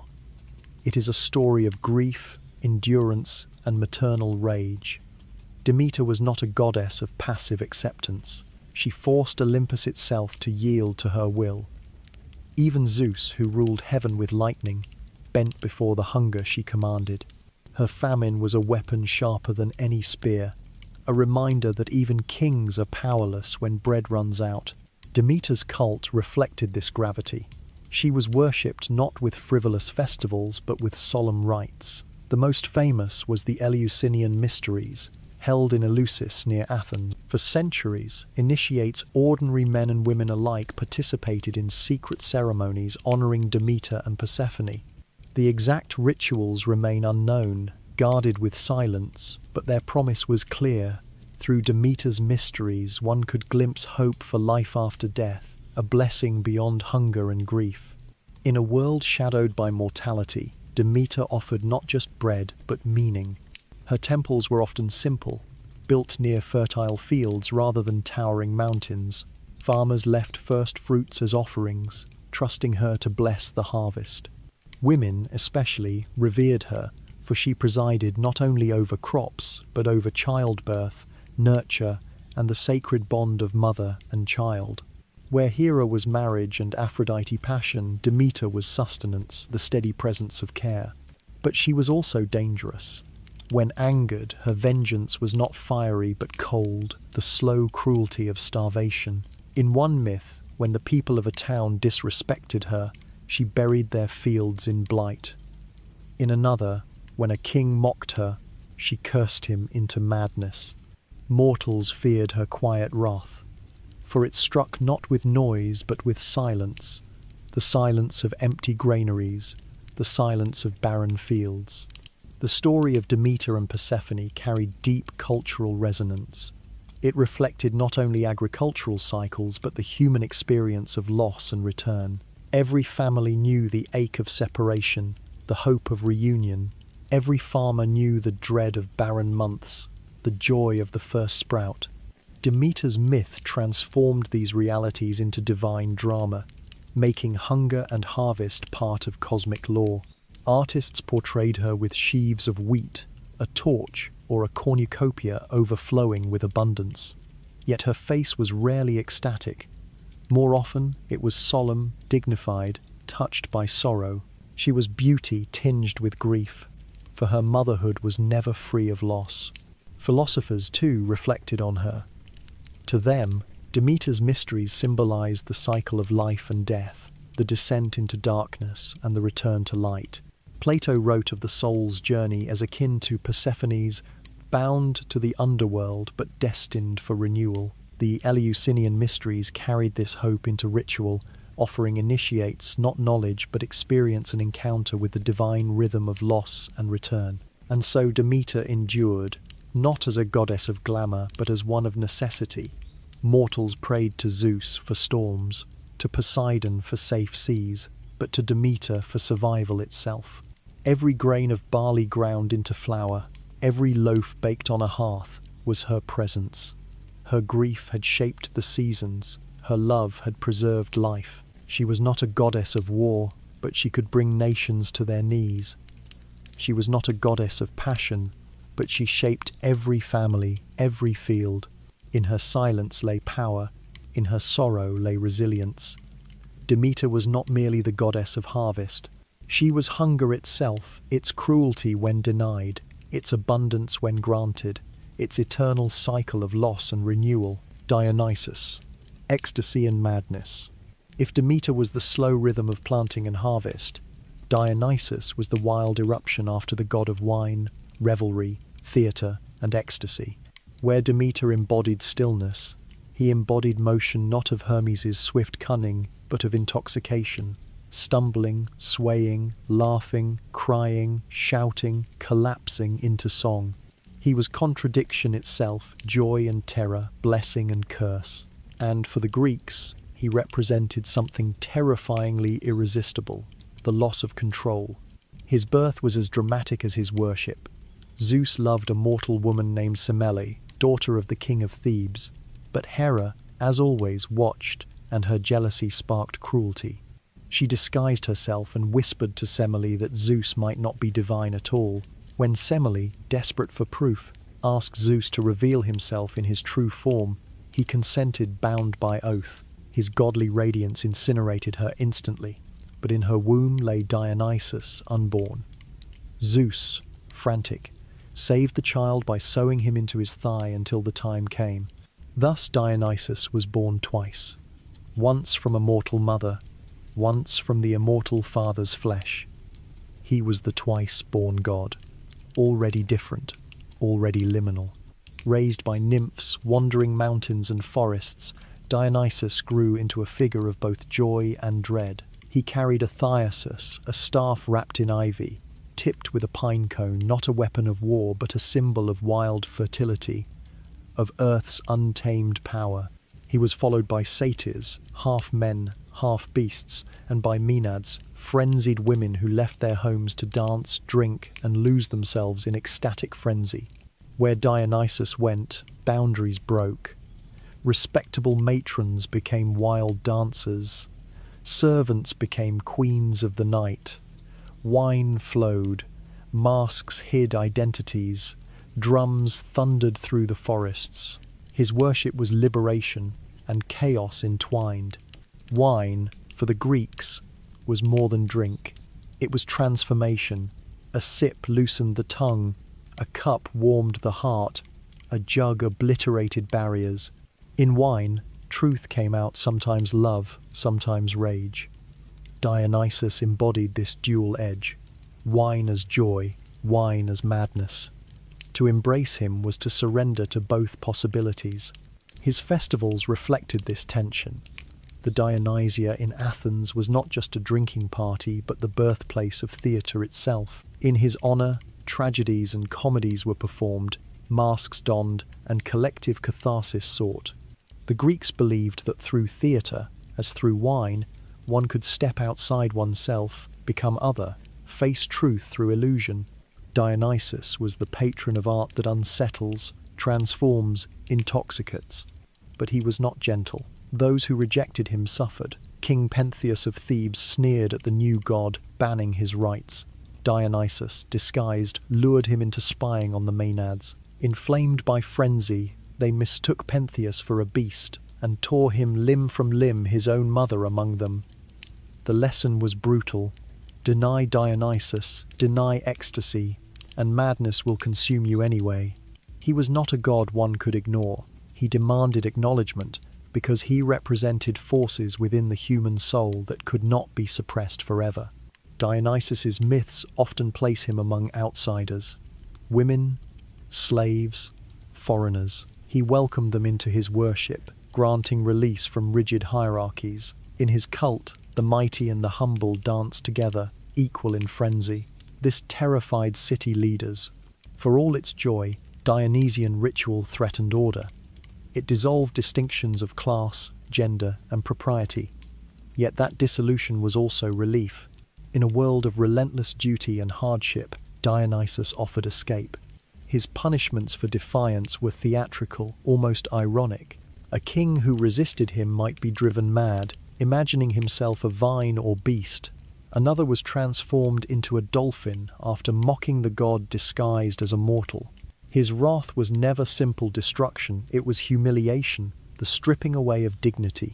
Because what Dionysus hated most was restraint, the denial of one's inner truth, but he also showed compassion.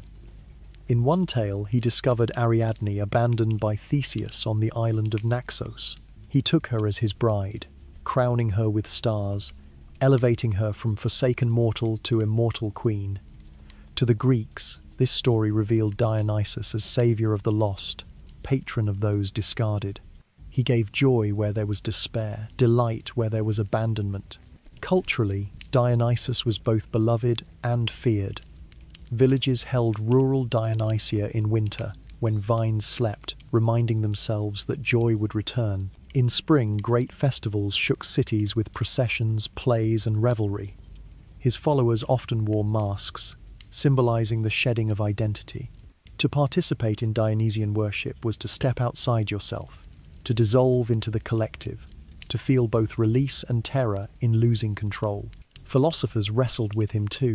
Euripides in the Bacchae dramatized his paradox, the god who liberates yet destroys, whose rites bring joy but also violence. Nietzsche centuries later would call Dionysus the force of chaos, in opposition to Apollo's order, both necessary for art and life. To the Greeks, Dionysus was not optional. He was not simply wine but the spirit of ecstasy, the truth that humans are not rational alone. Even his symbols spoke of duality, ivy and vine, plants that twined and tangled, beautiful but invasive. Leopards and panthers, graceful yet predatory, often drew his chariot. Masks, cups, and drums completed his imagery, all tools of transformation, of frenzy. He was not the polished calm of Olympus, but its wild heartbeat. For ordinary Greeks, Dionysus mattered because he was accessible. You could not call Zeus to your hearth, you could not invite Athena to your table.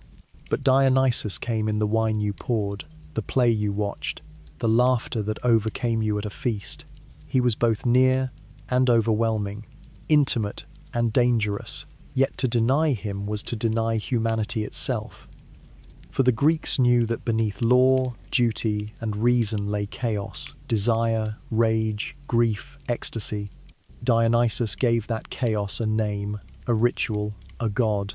In worshipping him, they admitted that no city, no order, no life could last without release. And so Dionysus wandered their myths, forever young, forever intoxicated, forever terrifying in his joy. Artemis, the untamed huntress. If Dionysus was the embodiment of surrender to frenzy, Artemis was the opposite discipline, distance, and the purity of independence. She was goddess of the hunt, the wilderness, wild animals, and the moon. To mortals, she appeared as a tall, athletic maiden with bow in hand, hounds at her side, and no patience for interruption. She was twin sister to Apollo, born to Leto after one of Hera's long campaigns of jealousy, and from the very moment of her birth, Artemis carried an aura of quiet, implacable strength. Legend says she arrived first, before her brother, and even helped deliver Apollo. A newborn child acting as midwife was already a sign. Artemis would never be bound by ordinary expectations. She swore herself to maidenhood, vowing never to marry, never to yield to the entanglements that ensnared Hera or Aphrodite. She belonged to no man, no lover, no husband. Her life was the forest, the hunt, and the moonlit path. Her independence became sacred. Young girls prayed to her as they came of age, hoping to inherit her purity and strength. Women in childbirth invoked her protection, for though she remained eternally maiden, she oversaw the dangerous passage of birth. Hunters left offerings in the woods before setting out, acknowledging her dominion over the animals they sought. Farmers feared her if they killed without proper reverence, for Artemis's vengeance was swift against those who violated the balance of nature. Her myths often warn mortals against intrusion into her privacy. The most famous is Actaeon, a hunter who stumbled upon Artemis bathing. Furious at his gaze, she transformed him into a stag, and his own hounds tore him apart. The punishment may seem harsh, but to the Greeks it underscored Artemis's role, inviolate, unapproachable, a reminder that boundaries must be respected. She was not the goddess of compromise. She was the cold gleam of moonlight that reveals but does not invite. Yet she was not without compassion. Artemis defended the young and the innocent. She rescued maidens from violence, avenged children harmed unjustly, and guided mortals through forests where dangers lurked. Her worshippers saw her as a protector of purity, not only physical but moral, the purity of being true to oneself, uncorrupted by coercion. Her symbols reflected this clarity: the bow and arrow, precise and distant; the deer, graceful yet untouchable; the moon, cool and luminous, a counterpart to Apollo's blazing sun. Where he radiated warmth and charisma, she exuded calm watchfulness, the serenity of the night sky. Together they formed a balance: day and night, reason and instinct, song and silence. Culturally, Artemis represented a rare model of female autonomy in a patriarchal society. While most goddesses were tied to marriage, fertility, or seduction, Artemis stood apart. She neither married nor mothered. She led her band of companions, nymphs who also swore chastity through forests, running, hunting, living free. In her, the Greeks projected an ideal beyond domestic roles, a vision of fierce self-rule. Unsurprisingly, she was especially revered by women and young girls who prayed for her guidance before stepping into adulthood. Her temples dotted Greece, but one outshone them all: the great temple of Artemis at Ephesus, one of the 7 wonders of the ancient world. Unlike her wild, untamed image, this sanctuary was immense and ordered, with towering columns and lavish decoration. Pilgrims travelled from across the Mediterranean to offer gifts, seeking her protection. Even Alexander the Great, when passing through Ephesus, marvelled at her temple, claiming it was worthy of a goddess who commanded both heaven and wilderness. But Artemis was not always gentle with mortals. When Agamemnon, leader of the Greek army before Troy, killed one of her sacred deer, she halted the winds, stranding his fleet. The only way to appease her was sacrifice of his own daughter, Iphigenia.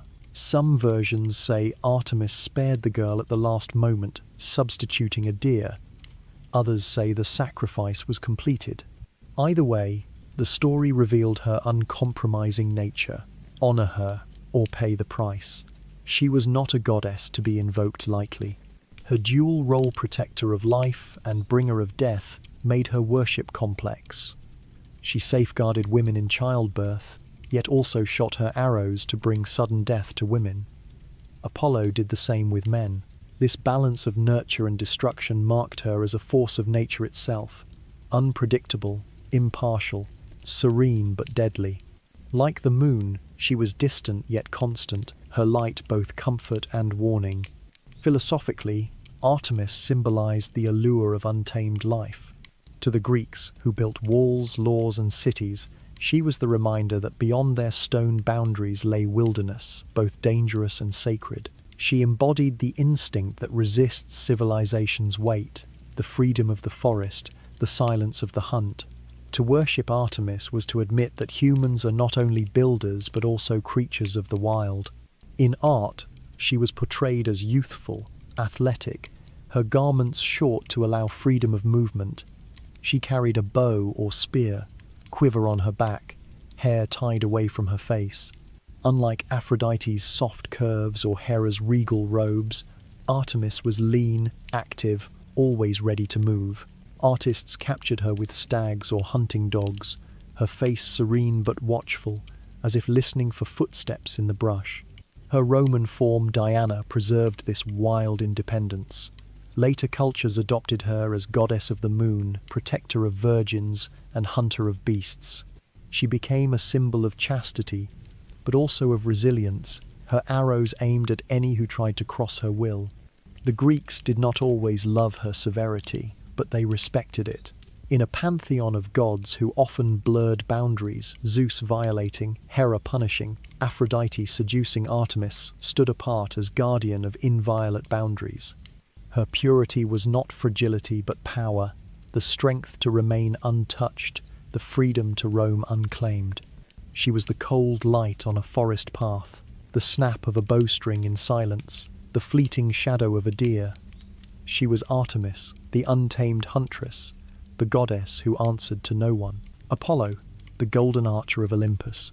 If Artemis was the cold gleam of the moon, Apollo was the blazing brilliance of the sun. Twin siblings, bound by birth yet opposite in nature, they embodied balance, night and day, restraint and radiance, silence and song. Apollo was the god of light, prophecy, music, healing, poetry and archery.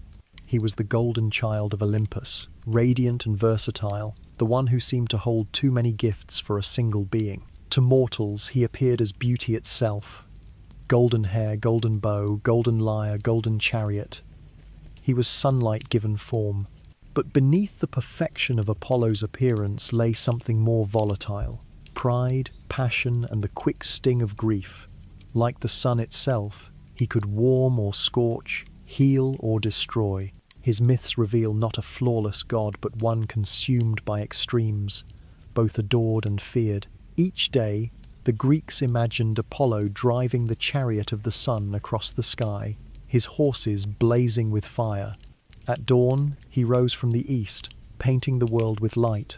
At dusk, he descended to the west, dragging shadows behind him. This image, though poetic rather than literal in worship, captured his essence. Apollo was constancy, rhythm, the endless return of day. Yet, like the sun, he could not be gazed upon directly without pain. Apollo's domain was not only physical light, but also the light of knowledge. He was god of prophecy, his greatest shrine, the Oracle of Delphi. There, the Pythia, his priestess, breathed vapours, entered trance, and delivered cryptic messages. Kings, generals, and wanderers alike travelled to Delphi, bearing offerings, desperate for Apollo's guidance. Yet his prophecies were rarely clear. They arrived as riddles, truths tangled in poetry, forcing mortals to interpret their fate. This ambiguity reflected Apollo's nature. He revealed, but not fully. He was illumination tinged with shadow, knowledge laced with uncertainty. His music, too, embodied his brilliance. The lyre he played soothed hearts, charmed gods, and inspired poets. Where Dionysus represented the frenzy of theatre, Apollo embodied harmony and order in art. Together they represented two sides of creation, wild ecstasy and structured beauty. In fact, Greek thinkers often contrasted them: Apollonian clarity against Dionysian chaos, reason against instinct, balance against abandon. Both were necessary, but Apollo was the ideal of proportion, the golden mean, the beauty of measured song. Yet Apollo's love stories betray the limits of his perfection. Though god of music and poetry, he fared poorly in romance. He pursued the nymph Daphne, but when she fled in terror, she begged her father to save her, and he transformed her into a laurel tree. Apollo, heartbroken, made the laurel his sacred symbol, wearing its leaves as crown. In another tale, he loved the prince Hyacinthus. While playing discus, Apollo's throw struck Hyacinthus fatally. In grief, Apollo turned the boy into a flower, the hyacinth, his beauty preserved in bloom, but not in life. These myths reveal the pathos of Apollo. His brilliance could not shield him from loss. In healing, too, he showed duality. Apollo could cure disease, but he could also unleash plague. At the start of Homer's Iliad, Apollo sends a pestilence upon the Greek army after Agamemnon dishonours one of his priests. The god of medicine was also the god of suffering, embodying once again the power of the sunlight that nourishes but also burns. His son, Asclepius, became the god of medicine, taught by Apollo but surpassing him in gentleness. Apollo's pride often tipped into cruelty. When Marsyas, a satyr, challenged him to a contest of music, Apollo played the lyre while Marsyas played the flute. At first, the contest seemed equal, but Apollo demanded they play upside down while singing. Marsyas, unable, lost. For his audacity, Apollo flayed him alive. The tale is gruesome, reminding us that behind the harmony of Apollo's art lay arrogance, the sun's merciless heat. Yet Apollo was not only wrath and grief, he guided heroes, defended cities, and inspired poets. His presence was protective, especially in colonization. Greeks often founded new settlements under his guidance, seeking signs from Delphi before sailing across seas.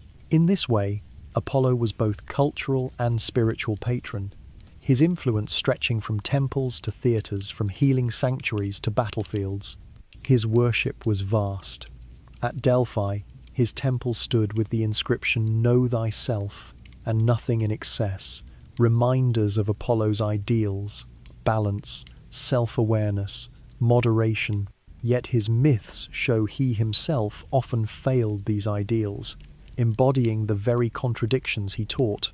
This tension made him compelling. He was not abstract perfection but flawed brilliance, radiant yet vulnerable, noble yet dangerous. The Romans embraced him unchanged. Unlike other gods they renamed, to them Apollo remained Apollo, symbol of civilization and light. His imagery, lyre, laurel, bow, radiant youth permeated art, sculpture, and literature. To later ages, he became an archetype of beauty and reason, even as his darker myths lingered in memory. In Greek imagination, Apollo was everywhere. In the sunlit fields, in the healing herbs, in the poetry sung, in the visions of oracles. He was the golden thread woven through life, both inspiration and warning.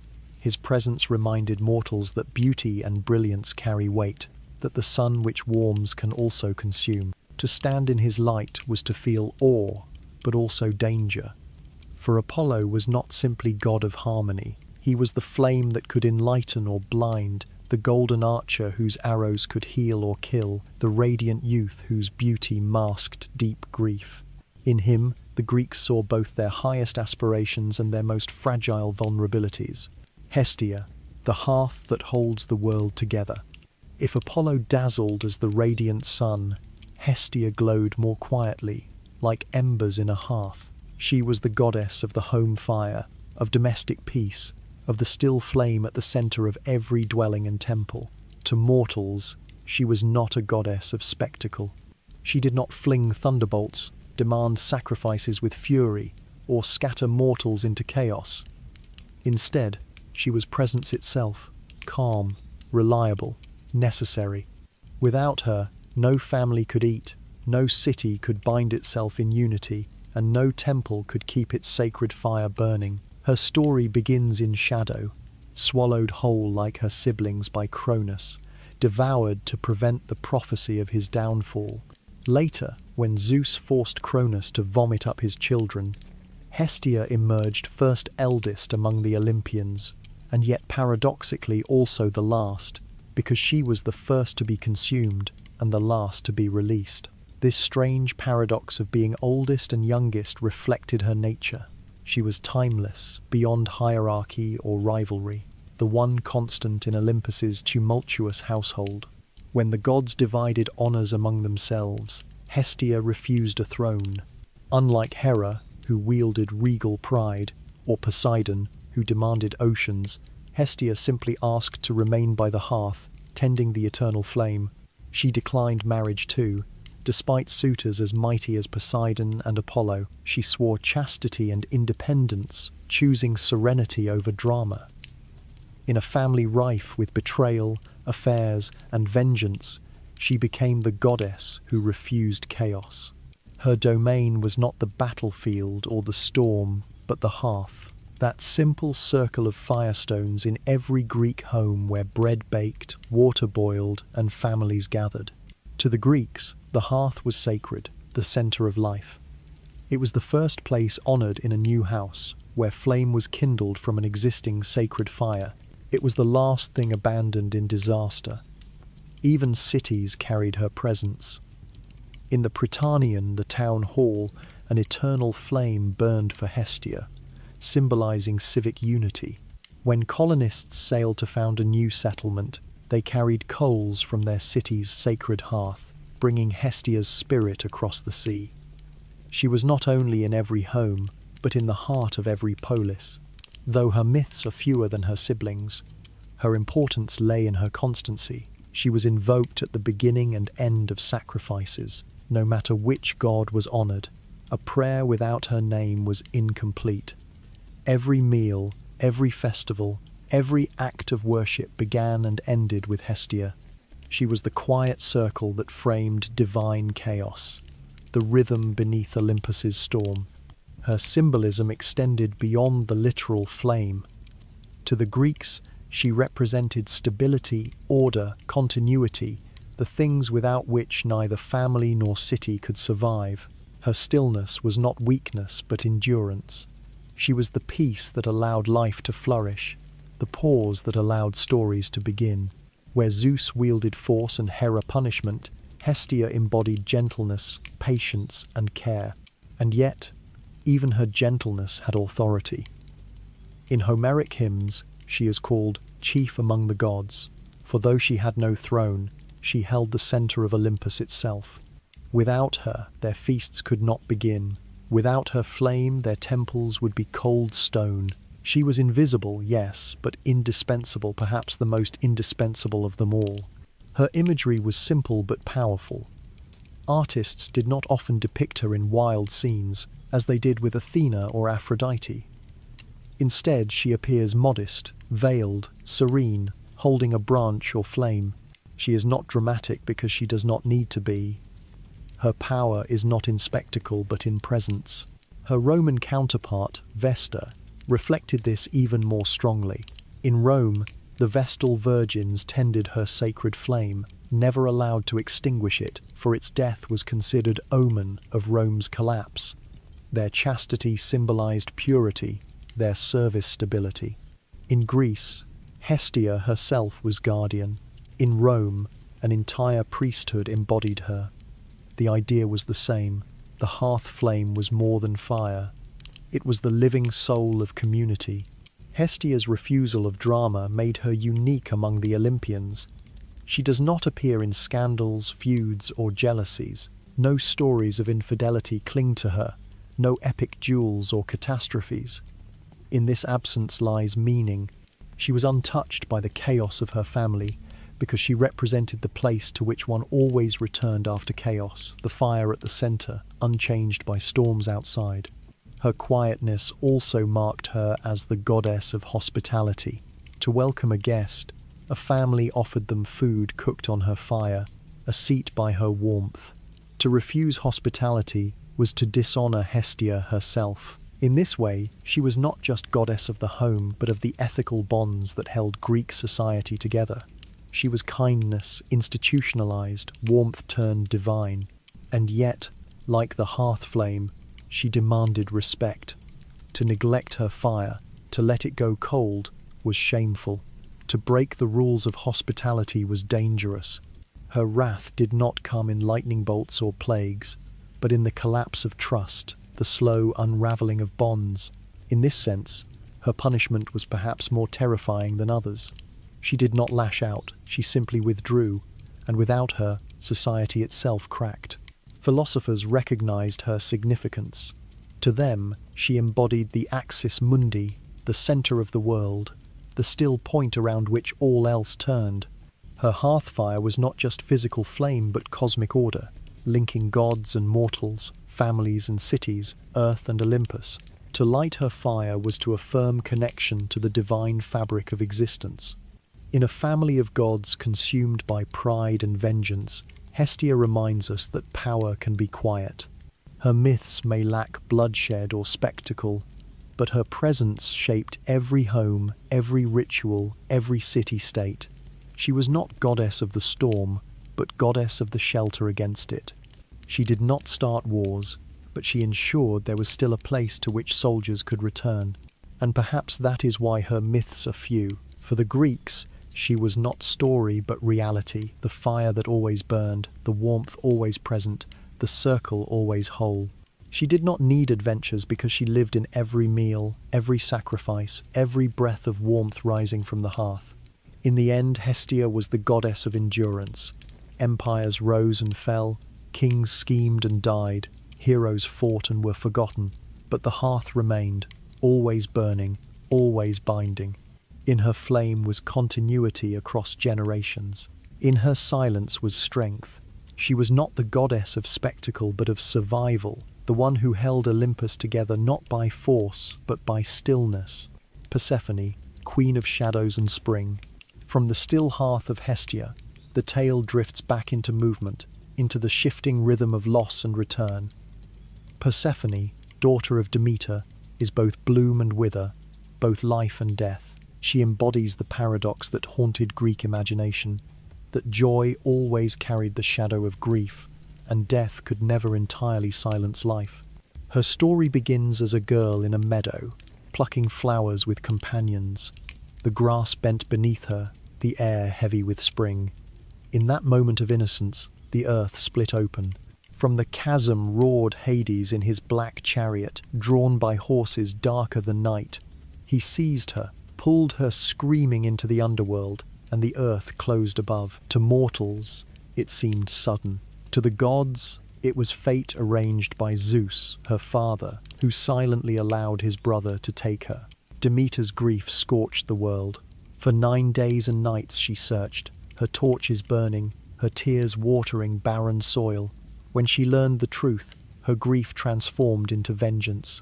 She refused to let crops grow, plunging mortals into famine. Even the gods trembled, for without human offerings, Olympus itself weakened. Zeus, who had permitted the abduction, was forced to act, but rules bound even gods.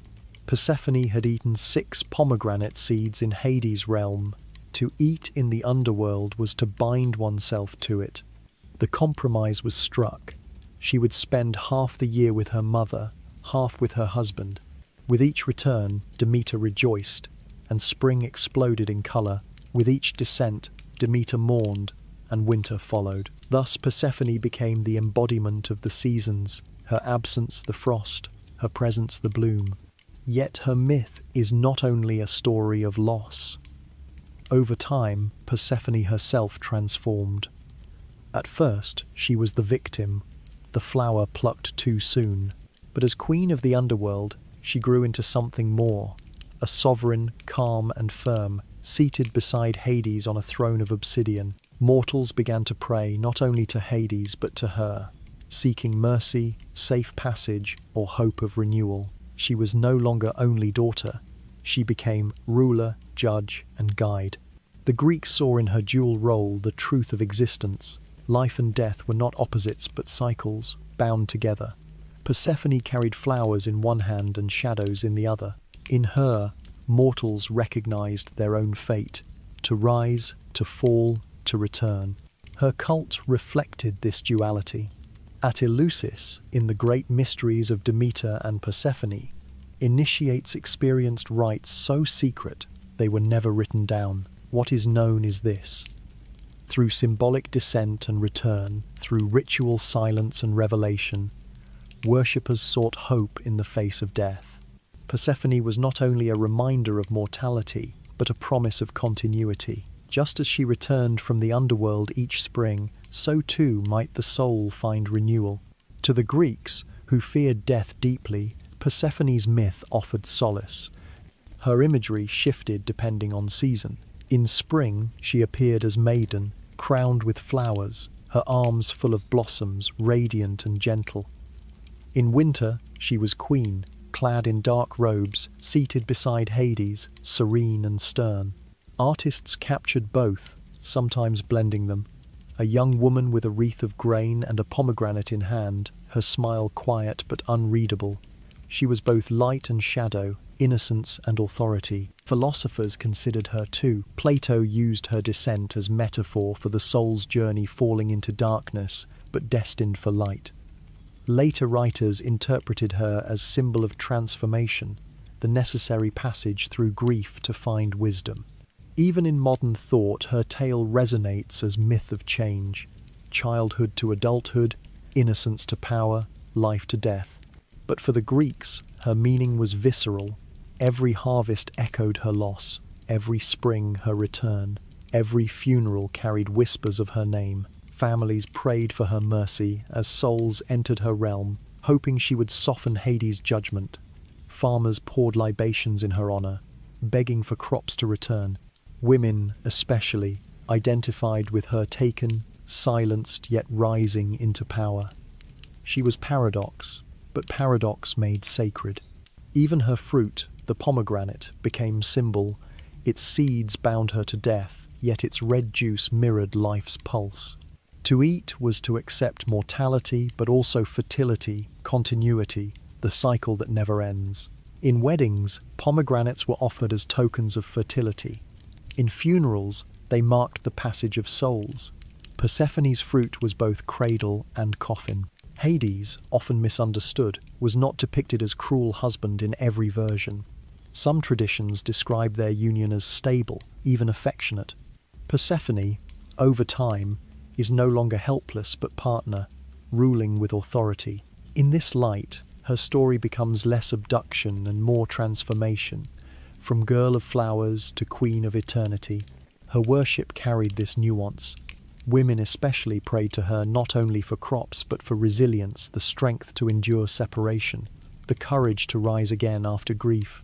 She became the goddess of second chances, of renewal after devastation. And so her myth endured not simply as explanation for seasons, but as mirror of human survival. Where Demeter symbolized maternal devotion, Persephone symbolized growth through trial. Where Hades embodied inevitability, Persephone embodied hope within inevitability.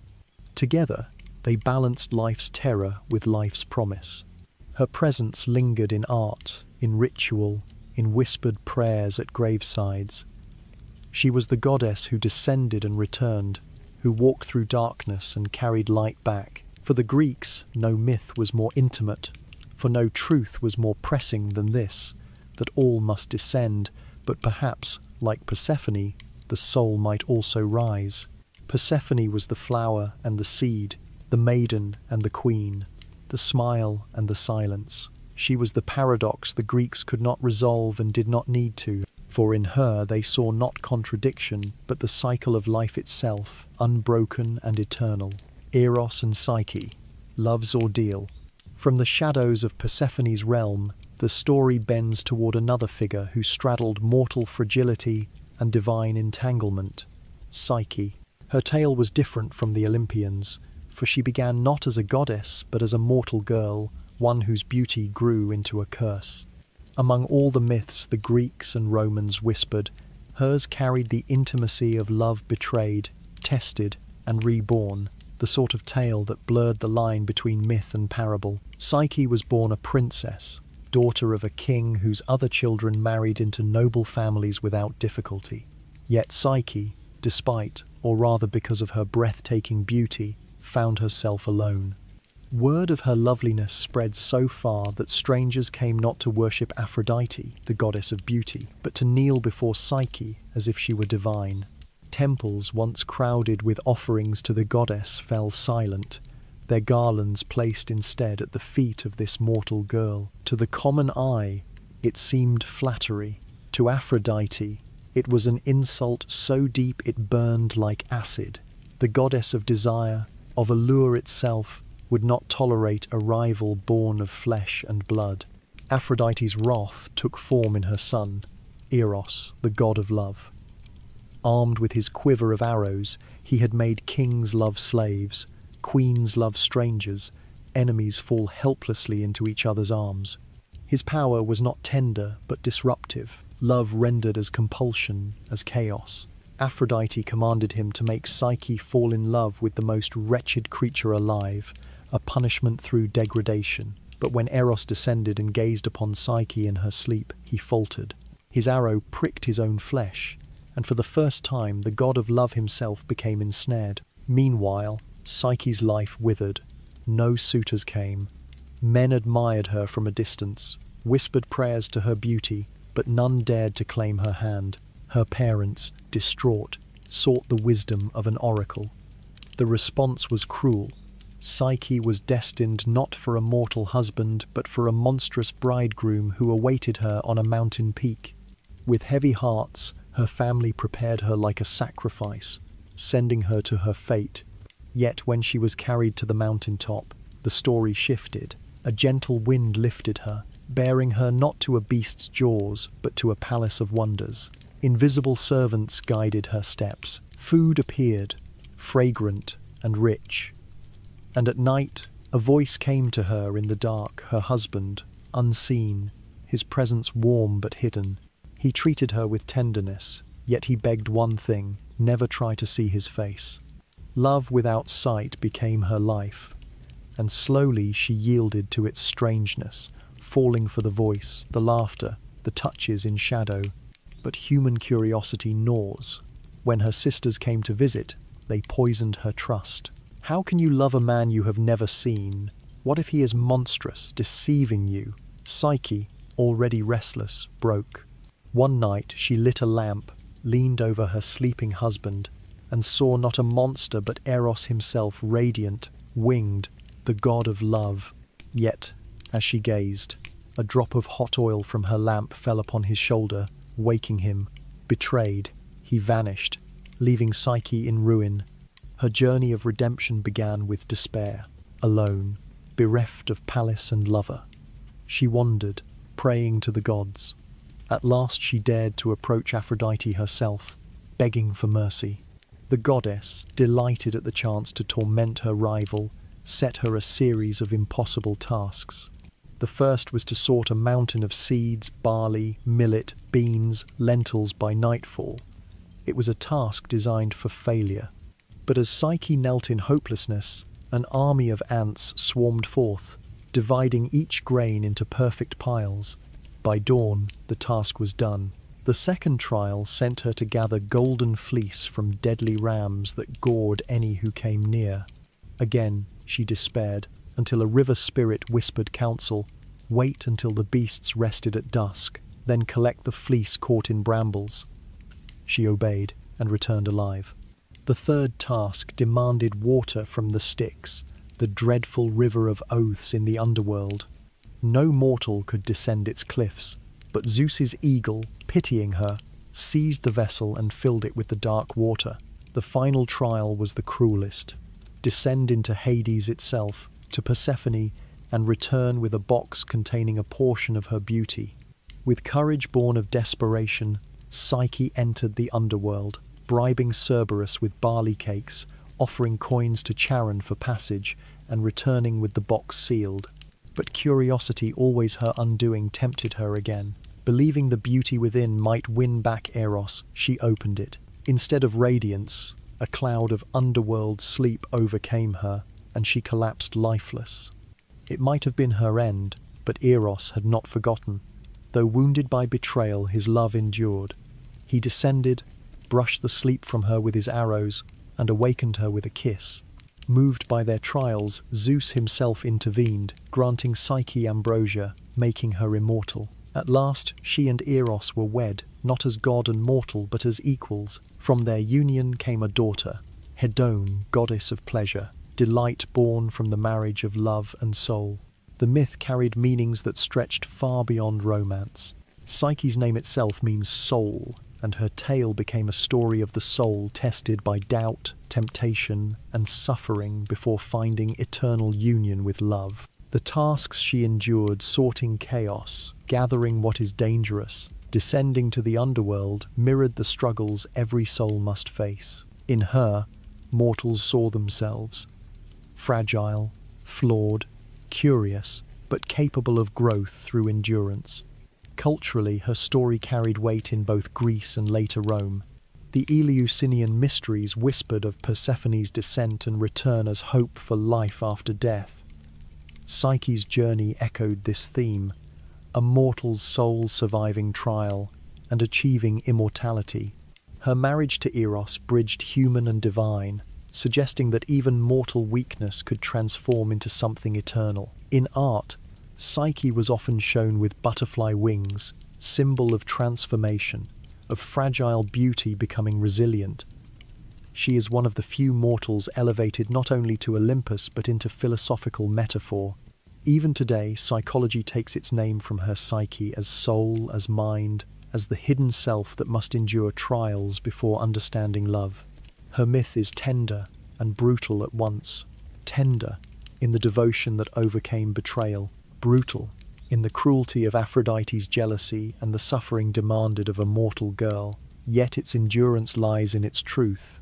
Love is not simple. It is tested, doubted, wounded, but when it survives, it becomes unbreakable. In the end, Psyche's ordeal gave her more than a husband. It gave her transformation.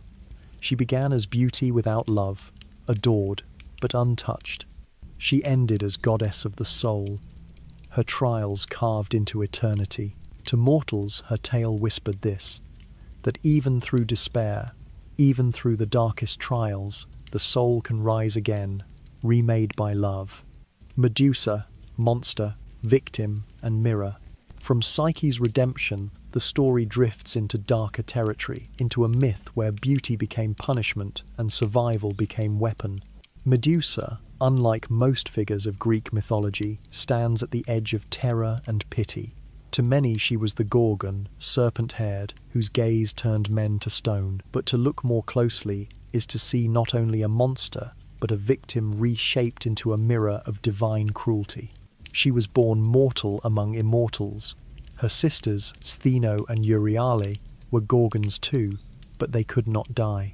Medusa alone was vulnerable, flesh and blood, capable of ending. Yet she was also strikingly beautiful. Her hair flowed like rivers of midnight silk, her eyes calm as the sea before a storm. From youth she chose devotion. She entered Athena's temple as priestess, vowing chastity and service to the goddess of wisdom and war. In that sanctuary of marble and silence, she swept the floors, lit incense, whispered prayers before dawn. For a time, she seemed untouchable, a figure of grace whose beauty only deepened in sacred restraint. But beauty is rarely safe in Greek myth. Poseidon, lord of the seas, saw her and burned with desire. He did not court, he did not ask. He entered Athena's temple and violated Medusa upon the goddess's very altar. The crime was his, but Athena's fury fell on Medusa. Perhaps the goddess of wisdom could not bear her sanctuary defiled. Perhaps she could not strike Poseidon directly. Perhaps, like so many myths, the tale reflected the bitter injustice women bore in silence. Whatever the reason, Athena punished the victim. With a single gesture, she transformed Medusa's flowing hair into serpents, her soft gaze into a weapon that petrified all who met it. From that moment, Medusa's life fractured. Banished from temple and city, she wandered into exile.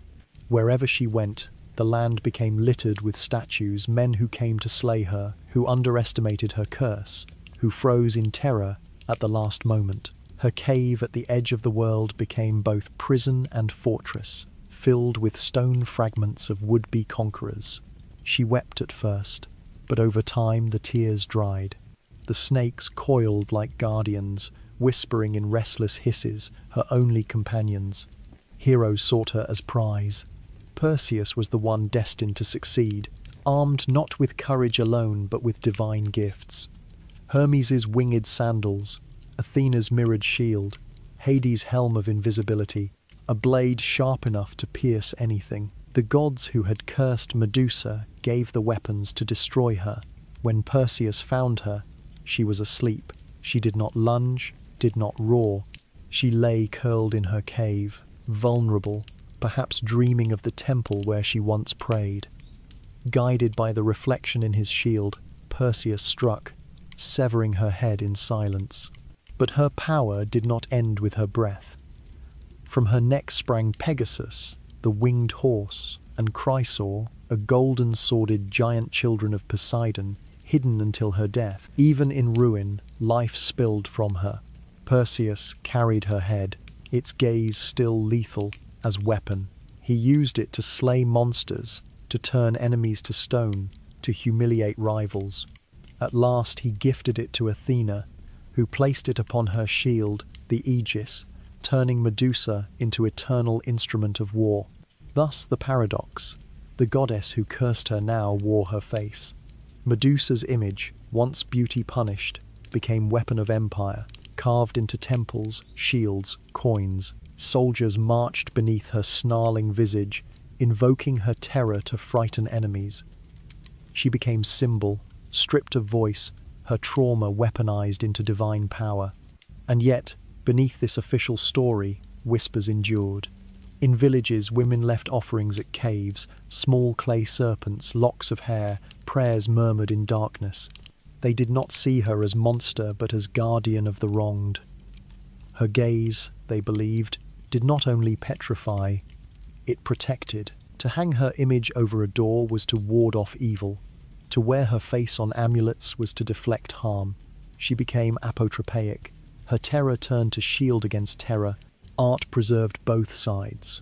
On temple pediments she appeared grotesque, tongue lolling, eyes bulging, hair alive with serpents. But on pottery and sculpture, some artists rendered her almost human, still sad, beautiful. Her curse not yet complete. Roman mosaics often placed her head at the center, a protective emblem, the eye that sees all, turning back misfortune. In Byzantium, her face lingered on walls and floors, silent guardian of thresholds. Across centuries she endured, less as monster than as mirror, reflecting whatever society feared most. Culturally, Medusa became symbol of inversion. In patriarchal myth, she was cast as beast to be slain. In hidden memory, she was woman wronged, silenced, yet enduring. Modern eyes often read her differently. Not villain, but victim transformed into weapon by gods who could not face their own failings. She was rage made flesh, trauma turned to power. Her snakes, once curse, now appear as crown. Her gaze, once horror, now resistance. And Perseus? His heroism is complicated. He did not slay a beast rampaging through villages, but a woman sleeping in exile. He carried her severed head as trophy, never once questioning why she had been cursed. His victory became glory, her story became silence. Yet even within that silence, her presence haunted him. Some later tales whisper that he dreamed of her, that her face in the shield's reflection lingered not as triumph but as sorrow. Medusa's myth, more than most, exposes the cruelty beneath divine order.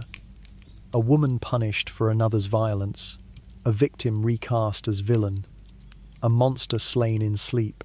And yet, from this injustice, her image endured stronger than her slayers. Perseus is remembered, yes, but Medusa's face stares still from marble, bronze, canvas, and imagination. She outlived him in symbol, her eyes unblinking long after his story dimmed. Her endurance lies in paradox. She is both curse and cure, horror and protector, victim and emblem of defiance.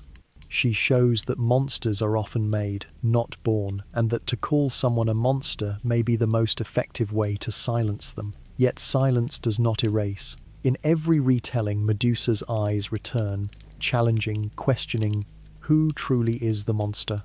To the Greeks, her myth warned against hubris, against gazing unprepared into the face of terror. To us, it warns something else, to look again, to ask whose story is being told, and why. Medusa remains the most dangerous of all the gods' creations, not because she turned men to stone, but because she refuses to be forgotten. She was priestess, victim, exile, monster, mother, weapon, symbol. She was Medusa, not only the Gorgon but the mirror, reflecting gods and men alike, showing them what they would rather not see. Hecate, guardian of crossroads and witchcraft. Not all the powers the Greeks revered sat upon golden thrones atop Olympus. Some lingered in liminal spaces, half in shadow, half in light, presiding over the places where certainty broke apart into uncertainty. Among these was Hecate, the goddess of crossroads, of thresholds, of torches and hounds, of moonlight flickering against the edges of darkness.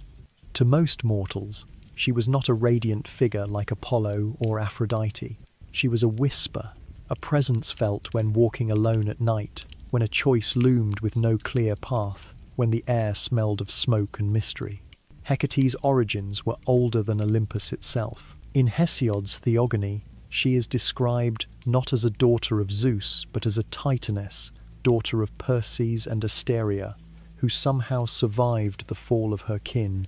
Zeus, far from punishing her as he did other Titans, honoured her, granting her dominion over earth, sea, and sky.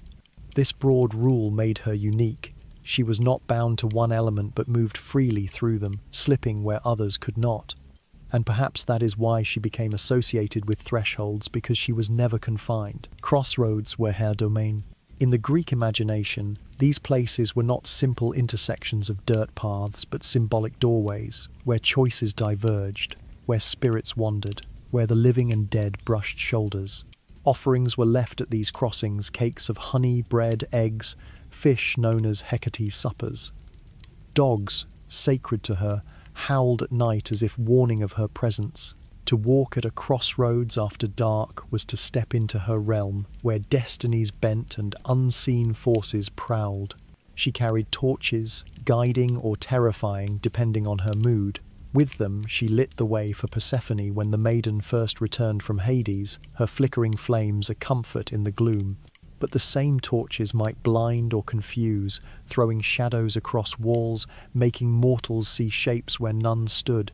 In this way, Hecate was both protector and trickster. She could illuminate or obscure, depending on what she believed fate required.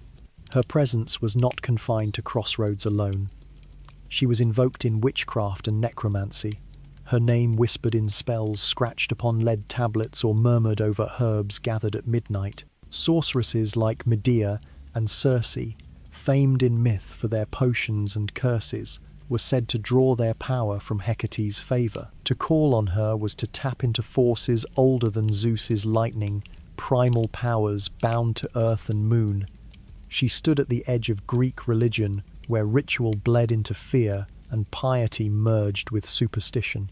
But Hecate was not only feared, she was guardian too. Mothers prayed to her during childbirth, a threshold between life and death. Farmers offered her first fruits, hoping she would bless their harvest. She was invoked at city gates as protector against plague and invasion. Her role was ambiguous, both dread and safety, curse and shield. And perhaps that made her more real to mortals than the shining Olympians, for she reflected the truth of life itself, uncertain, contradictory, never entirely safe. Art portrayed her in strange ways. Sometimes she appeared as a single woman, cloaked and veiled, bearing torches, but more often she was triple-bodied, facing three directions at once, a living embodiment of the crossroads. Each face saw a different path. Each hand carried a torch, a key, or a dagger. To stand before her statue was to feel judged by three gazes, as though no secret could be hidden. Ritually, her worship was quiet but enduring. The Athenians honoured her at city gates, leaving offerings at new moons. In rural villages, she was a constant presence in household shrines, invoked at night with whispered prayers. While Zeus demanded sacrifices of oxen and Apollo gleamed in marble temples, Hecate lived in the everyday acts of fear and gratitude, in the hush of footsteps at midnight, in the small food left at the edge of a path. Her association with the dead grew stronger over time. Ghosts were said to roam with her, spirits of those unburied or unjustly killed, following her torches like moths to flame. Dogs, too, were tied to her, sacrificed in her honour, or said to howl when she approached. Even today, the image of a black dog at night retains its chill, a fragment of her myth lingering in collective memory. And yet, despite this ominous aura, Hecate was not evil. The Greeks did not see her as a demon, but as necessity, the force of in-betweenness, of choices, of the unknown that lay just beyond human sight. She reminded mortals that not every road was straight, not every truth simple. She embodied ambiguity itself, and in doing so, demanded respect. Philosophers later interpreted her as symbol of liminality, the point where opposites meet, where light becomes shadow, where life tilts toward death. Mystics invoked her as guide through transformation, through the inner crossroads of the soul. To follow Hecate was to accept uncertainty, to step into darkness, trusting the torch might reveal enough to move forward. Her story reflects something essential about Greek belief. For all their gods of order and reason, The Greeks knew that life was never fully ordered. Beneath the polished marble of Apollo's temples, beneath Athena's sharp wisdom, there was always the unease of night, the choices unmade, the roads untravelled.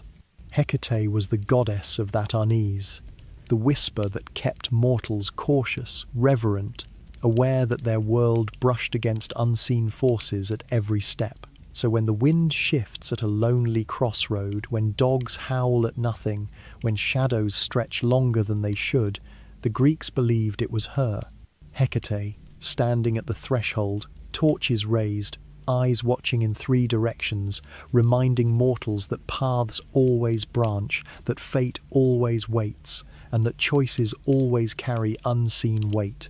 Nemesis, the goddess of vengeance and balance. If Hecate stood at the edge of night with her torches, Nemesis waited further still, where pride turned to downfall, where unchecked fortune collapsed into ruin.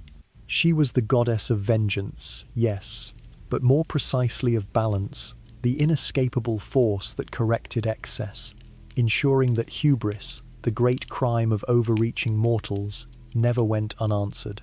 Her name itself meant to give what is due. To call upon her was to summon the scales, the cosmic reminder that the universe tolerated arrogance only for so long. The Greeks feared hubris more than almost any sin. It was not simple pride, but the act of placing oneself above gods, above fate, above mortal limits. Kings who boasted too loudly, generals who took too much glory, lovers who scorned divine order, all risked Nemesis's gaze. She was not fiery like Ares or cruel like Hera. She was inevitable, slow, and precise. She waited until the right moment, then struck with elegance, like a stone dropped into water, ripples spreading outward until an empire trembled. Her most famous tale is the story of Narcissus. He was a youth of surpassing beauty, so enchanting that others fell helplessly in love with him. But Narcissus scorned them all, mocking their devotion, caring only for himself. One rejected lover prayed for justice, and Nemesis answered. She lured Narcissus to a pool, where he gazed into his reflection. Captivated by his own image, he wasted away, unable to turn from the beauty he could never possess. From his death grew a flower, delicate, white and gold, the Narcissus. It was not Apollo's wrath, nor Aphrodite's jealousy, but Nemesis's quiet hand that balanced the scales, turning arrogance into self-destruction. Nemesis appeared in countless whispers of myth. She punished arrogant kings who ignored sacrifices, soldiers who boasted of invincibility, mortals who dared compare themselves to gods. No one was too mighty to escape her. In some stories, she was said to be the mother of Helen of Troy, conceived after Zeus, in swan form, pursued Nemesis, and she laid an egg from which Helen hatched. Even this tangled myth connects her to balance. For Helen's beauty, which sparked the Trojan War, became a reminder of how desire and arrogance could topple entire civilizations. Her imagery was stark. She was often depicted with a measuring rod, a set of scales, or a bridle to restrain excess. Sometimes she carried a sword or a wheel, symbol of fate's turning. In her hand, justice was not compassion but correction. She was not invoked to bless but to restrain. Where mortals asked for prosperity from Demeter or safety from Zeus, they prayed to Nemesis to spare them, to let their fortune remain without backlash, to keep their success from drawing her attention. Her cult was strongest at Rhamnus, northeast of Athens, where a great temple and colossal statue honored her. Carved of Parian marble, it showed her crowned with deer and holding a branch of apple blossoms, symbols of measure and consequence. Pilgrims came not to celebrate, but to acknowledge her power, leaving offerings so that their fortunes might not twist into their downfall. In war, soldiers feared her more than the enemy, for boasting of certain victory often brought Nemesis's hand. The idea of her presence shaped daily life. Greeks learned to temper joy with modesty, to veil success with humility, to flaunt wealth, to boast of strength, to laugh too loudly at the gods was to invite her. She was not a goddess who demanded constant worship, but one who loomed like a shadow over every celebration, reminding mortals to bow their heads even in triumph. The poets used her as lesson. Tragedies are full of Nemesis's echo heroes who rise too high only to fall in ruin. Oedipus, who sought to outwit prophecy, was crushed not by chance but by the principle she embodied. Agamemnon, proud of his conquest, returned to betrayal and blood. These stories did not always name Nemesis outright, but her logic was always present. What rises too far must fall. Yet she was not hated. She was respected, even necessary. The Greeks knew that without balance, chaos reigned. A world without Nemesis was one where tyrants thrived unchecked, where arrogance never met consequence. Her presence, though feared, was reassurance that the universe was not blind. She did not strike the humble nor the grateful. She struck only those who forgot their place, who believed themselves untouchable. Her Roman counterpart, Invidia, became the spirit of envy, but the Greeks never reduced Nemesis to petty jealousy. She was larger than human emotion. She was the embodiment of cosmic law, the correction inscribed into the bones of the universe. Even the gods were not fully free from her. Some stories whispered that Zeus himself honored her boundaries, wary of overstepping, lest Nemesis turn even her eyes upon him.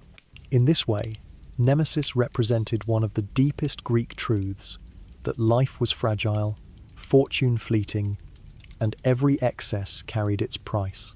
Temples might celebrate victory, but shrines to Nemesis reminded all that tomorrow the wheel could turn. And so, when the Greeks stood at festivals, crowned with wreaths, drinking in triumph, they poured out libations to her, murmuring prayers that their joy not tip into arrogance. When generals marched home, they walked humbly, eyes lowered, lest Nemesis see pride and bring disaster. She was not worshipped in laughter, but in caution. She was the whisper in every victory. Remember, this too will pass. Do not provoke the balance. The Furies. Voices of eternal justice. If Nemesis embodied balance, restoring measure to arrogance, the Furies were harsher, still spirits born not to correct pride, but to hound blood guilt, to claw at the consciences of those who spilled kindred blood. They were called the Erinyes, the angry ones, and their name alone was enough to chill the air in Greek imagination. Where Olympians dined on nectar and argued in golden halls, the Furies lurked below, in the black soil, in the cries of the murdered, in the restless silence of graves that had not been honoured. Their origin was older than Olympus, older even than many titans. When Cronus castrated his father Uranus, and the blood of the sky god dripped onto the earth, from those drops rose the Furies born from primal violence, from mutilation and betrayal. They were not gods of order or light, but of memory, of wounds that demanded reckoning. They hunted those who betrayed family bonds, sons who slew fathers, mothers who murdered children, brothers who betrayed brothers. In their eyes, these crimes poisoned the very soil of human life, and no man, no king, no supplication could escape their pursuit. They were depicted as terrifying figures, women with serpents for hair, eyes dripping blood, wings of bats or blackened leather, whips of bronze in their hands. Their voices were shrieks, piercing the air like iron dragged across stone. Poets described them as relentless, without pity, hounding their victims not only in the world but in the mind. For the Furies did not always kill. More often they drove the guilty into madness, turning their own minds into prisons. The most famous tale of their pursuit is the saga of Orestes. After Agamemnon returned from Troy, he was murdered by his wife, Clytemnestra, in vengeance for the sacrifice of their daughter, Iphigenia. When Orestes grew to manhood, he faced the terrible command of Apollo to avenge his father by killing his mother. He obeyed, striking her down, but in that moment blood answered blood, and the Furies rose. They swarmed upon him, shrieking, their torches blazing, their eyes unblinking. He fled across Greece, sleepless, broken, his mind unravelling, for they pursued not his body alone but his very sanity. It was only when Athena herself intervened, establishing a court at Athens to try him, but the Furies were stayed. The trial of Orestes marked a turning point in Greek imagination, the birth of justice through law rather than blood vengeance. When the jury was tied, Athena cast her vote for mercy. The Furies, enraged, threatened to poison the land with their wrath, but Athena offered them honor instead. She gave them a new role as the Eumenides, the kindly ones, guardians of civic order. Thus vengeance was transformed into justice, fury into law. Yet their presence remained, haunting every oath, reminding every juror and every king that blood once spilled never vanished without answer. In ritual, the Furies were feared more than worshipped. Offerings of black sheep were given to appease them, libations poured into the earth rather than sky. Their shrines were often hidden, near caves or burial grounds, far from the glittering temples of Olympus. Mortals prayed not for their blessings but for their absence, begging them to turn their eyes elsewhere, to spare their households from madness. Yet even in their dread, the Furies carried meaning. They represented conscience, the inescapable weight of guilt. The Greeks knew that to kill was not only to end life, but to rupture the bonds of kinship, to stain the soul. The Furies were that stain made flesh. In Aeschylus's plays they hiss and chant, their voices echoing as the inner torment of Orestes himself. They are less monsters than embodiments of memory, of the truth that no one escapes what they have done. Artists depicted them rarely, perhaps fearing to give them too much shape. When they did appear, it was often in groups of 3, faces twisted, snakes writhing at their temples. Sometimes they were winged, descending upon the guilty like storms. Other times they were cloaked, lurking at the edge of torchlight. Their very ambiguity was power, for to name them, to see them, was to admit one's own fear of what lay unatoned in the heart. And the Greeks did fear them deeply, but also understood their necessity. Without the Furies, vengeance would spiral unchecked, crimes would go unanswered, kinship bonds would fray into nothing. By embodying wrath, they contained it. By punishing blood crimes, they preserved the fragile order of family and city. They were terror, but they were also structure. Even later, philosophers found meaning in them. Plato spoke of the soul tormented by its own wrongs, as though the Furies were nothing more than inner voices. Roman poets made them instruments of fate, sent from the underworld to remind emperors that power could not wash away guilt. In every retelling they remained the same, not gods to be adored, but forces to be endured. And so, in the hush of night, when guilt pressed too heavily, when dreams twisted into nightmares of pursuit, the Greeks believed it was the Furies whispering. They could not be bribed, they could not be silenced, they could only be faced. And even then, their shrieking never fully ceased. For once guilt is born, it lingers forever, a shadow following every step, a chorus that cannot be unlearned. Typhon, the monster who challenged Olympus. For all their power, the Olympian gods lived with one shadow always pressing at their golden gates, the fear that chaos might return. The Titans had been defeated, their father Cronus overthrown, their grandfather Uranus long cast into memory. Yet the earth itself, Gaia, who had borne them all, still stirred with rage at how her children had been cast down. From her grief and fury, and from Tartarus the abyss itself came a new child, the most terrible of all. His name was Typhon. No creature in Greek imagination loomed larger. He was no mere monster like a lion with a serpent's tail or a giant with a club. Typhon was Apocalypse given form. Hesiod described him as so vast that his head brushed the stars. His body was human-like only in outline, but his arms stretched across the horizon. Where his legs should have been, coils of serpents writhed, hissing with venom. His eyes blazed with fire, his voice roared with 100 sounds. Sometimes a lion's roar, sometimes a bull's bellow, sometimes a cacophony of shrieking serpents. Flames shot from his mouth.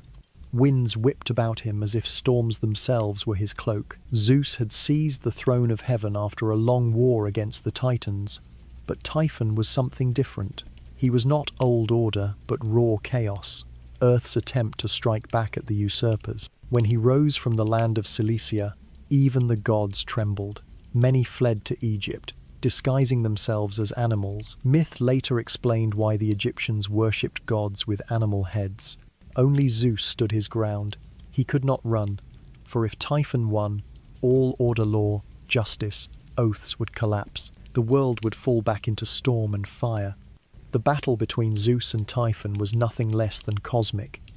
They hurled mountains at each other. Rivers boiled, seas heaved, forests burned. Zeus's thunderbolts clashed against Typhon's storm winds and flaming breath.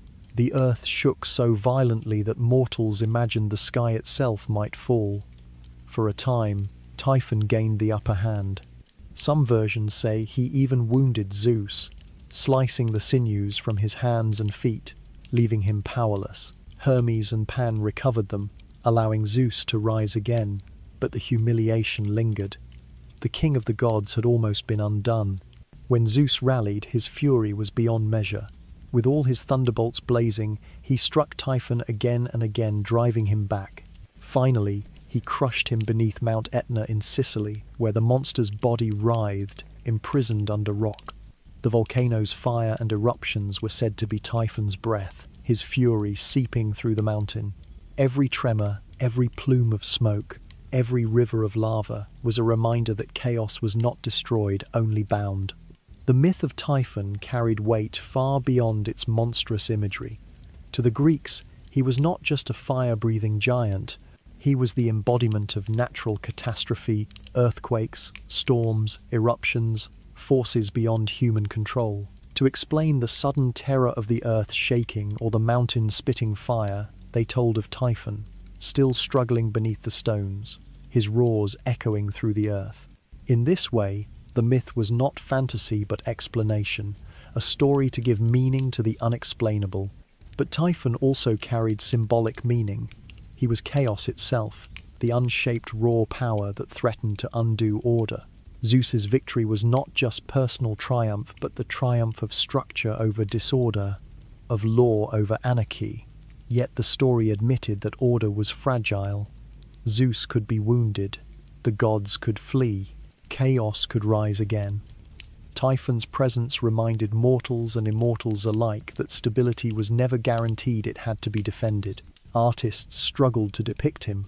On vases, he appears with wings, serpents for legs, and a grotesque, towering form. In mosaics, he often rises like a whirlwind, part man, part beast, part storm. No two images are alike, reflecting his very nature, shapeless, impossible to define, always too much. He was the what-if that haunted Greek imagination.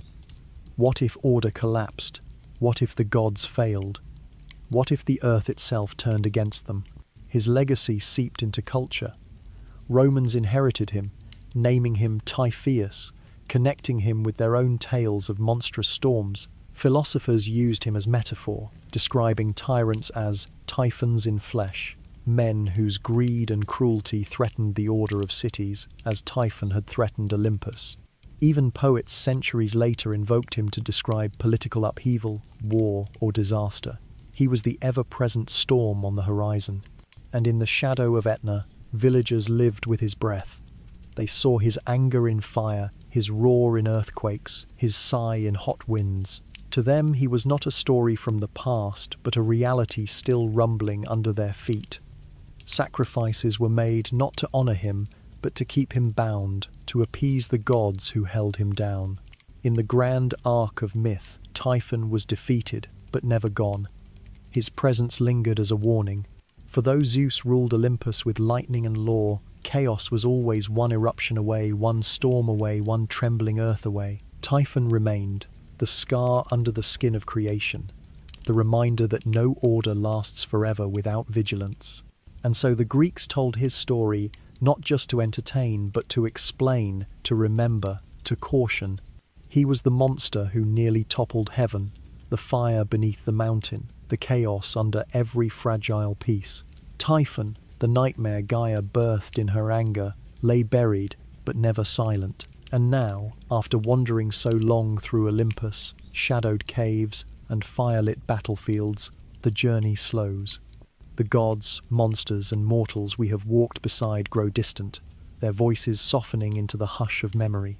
Zeus with his thunder, Hera with her fury, Poseidon with his restless tides, Athena's wisdom, Hades' stillness, Aphrodite's allure, Nemesis's balance. The Furies' shrieking justice, each one a strand woven into the tapestry of ancient thought. Together, they do not simply tell stories. They reflect the fears, hopes, and questions of a people who looked at a world both beautiful and cruel and filled it with divine faces. The Greeks did not see their myths as mere entertainment. They were explanations, warnings, comforts. A thunderstorm was not just weather, it was Zeus reminding mortals of order. A sudden wind at night carried Hecate's torch. The tremble of the earth was Typhon shifting beneath the mountain. The pang of conscience was the Furies whispering. And every joy, every grief, every choice felt tethered to unseen hands, the Moirai weaving threads, Atropos waiting with her shears. Yet for all their grandeur, these tales echo something deeply human. Love tested and restored in Psyche, grief reshaping the world in Demeter, pride undone by Nemesis, innocence twisted into legend in Medusa. Each myth is less about gods and more about us, our choices, our doubts, our longing to make sense of suffering, our desire to believe there is meaning even in pain. So, as the lights dim and the world grows quiet, let the gods slip back into the shadows where they belong. Let the thunder soften, the serpents curl into silence, the fates return to their loom. For tonight you have walked among immortals, and now, gently, you may close your eyes, knowing their stories will wait until you wish to dream them again.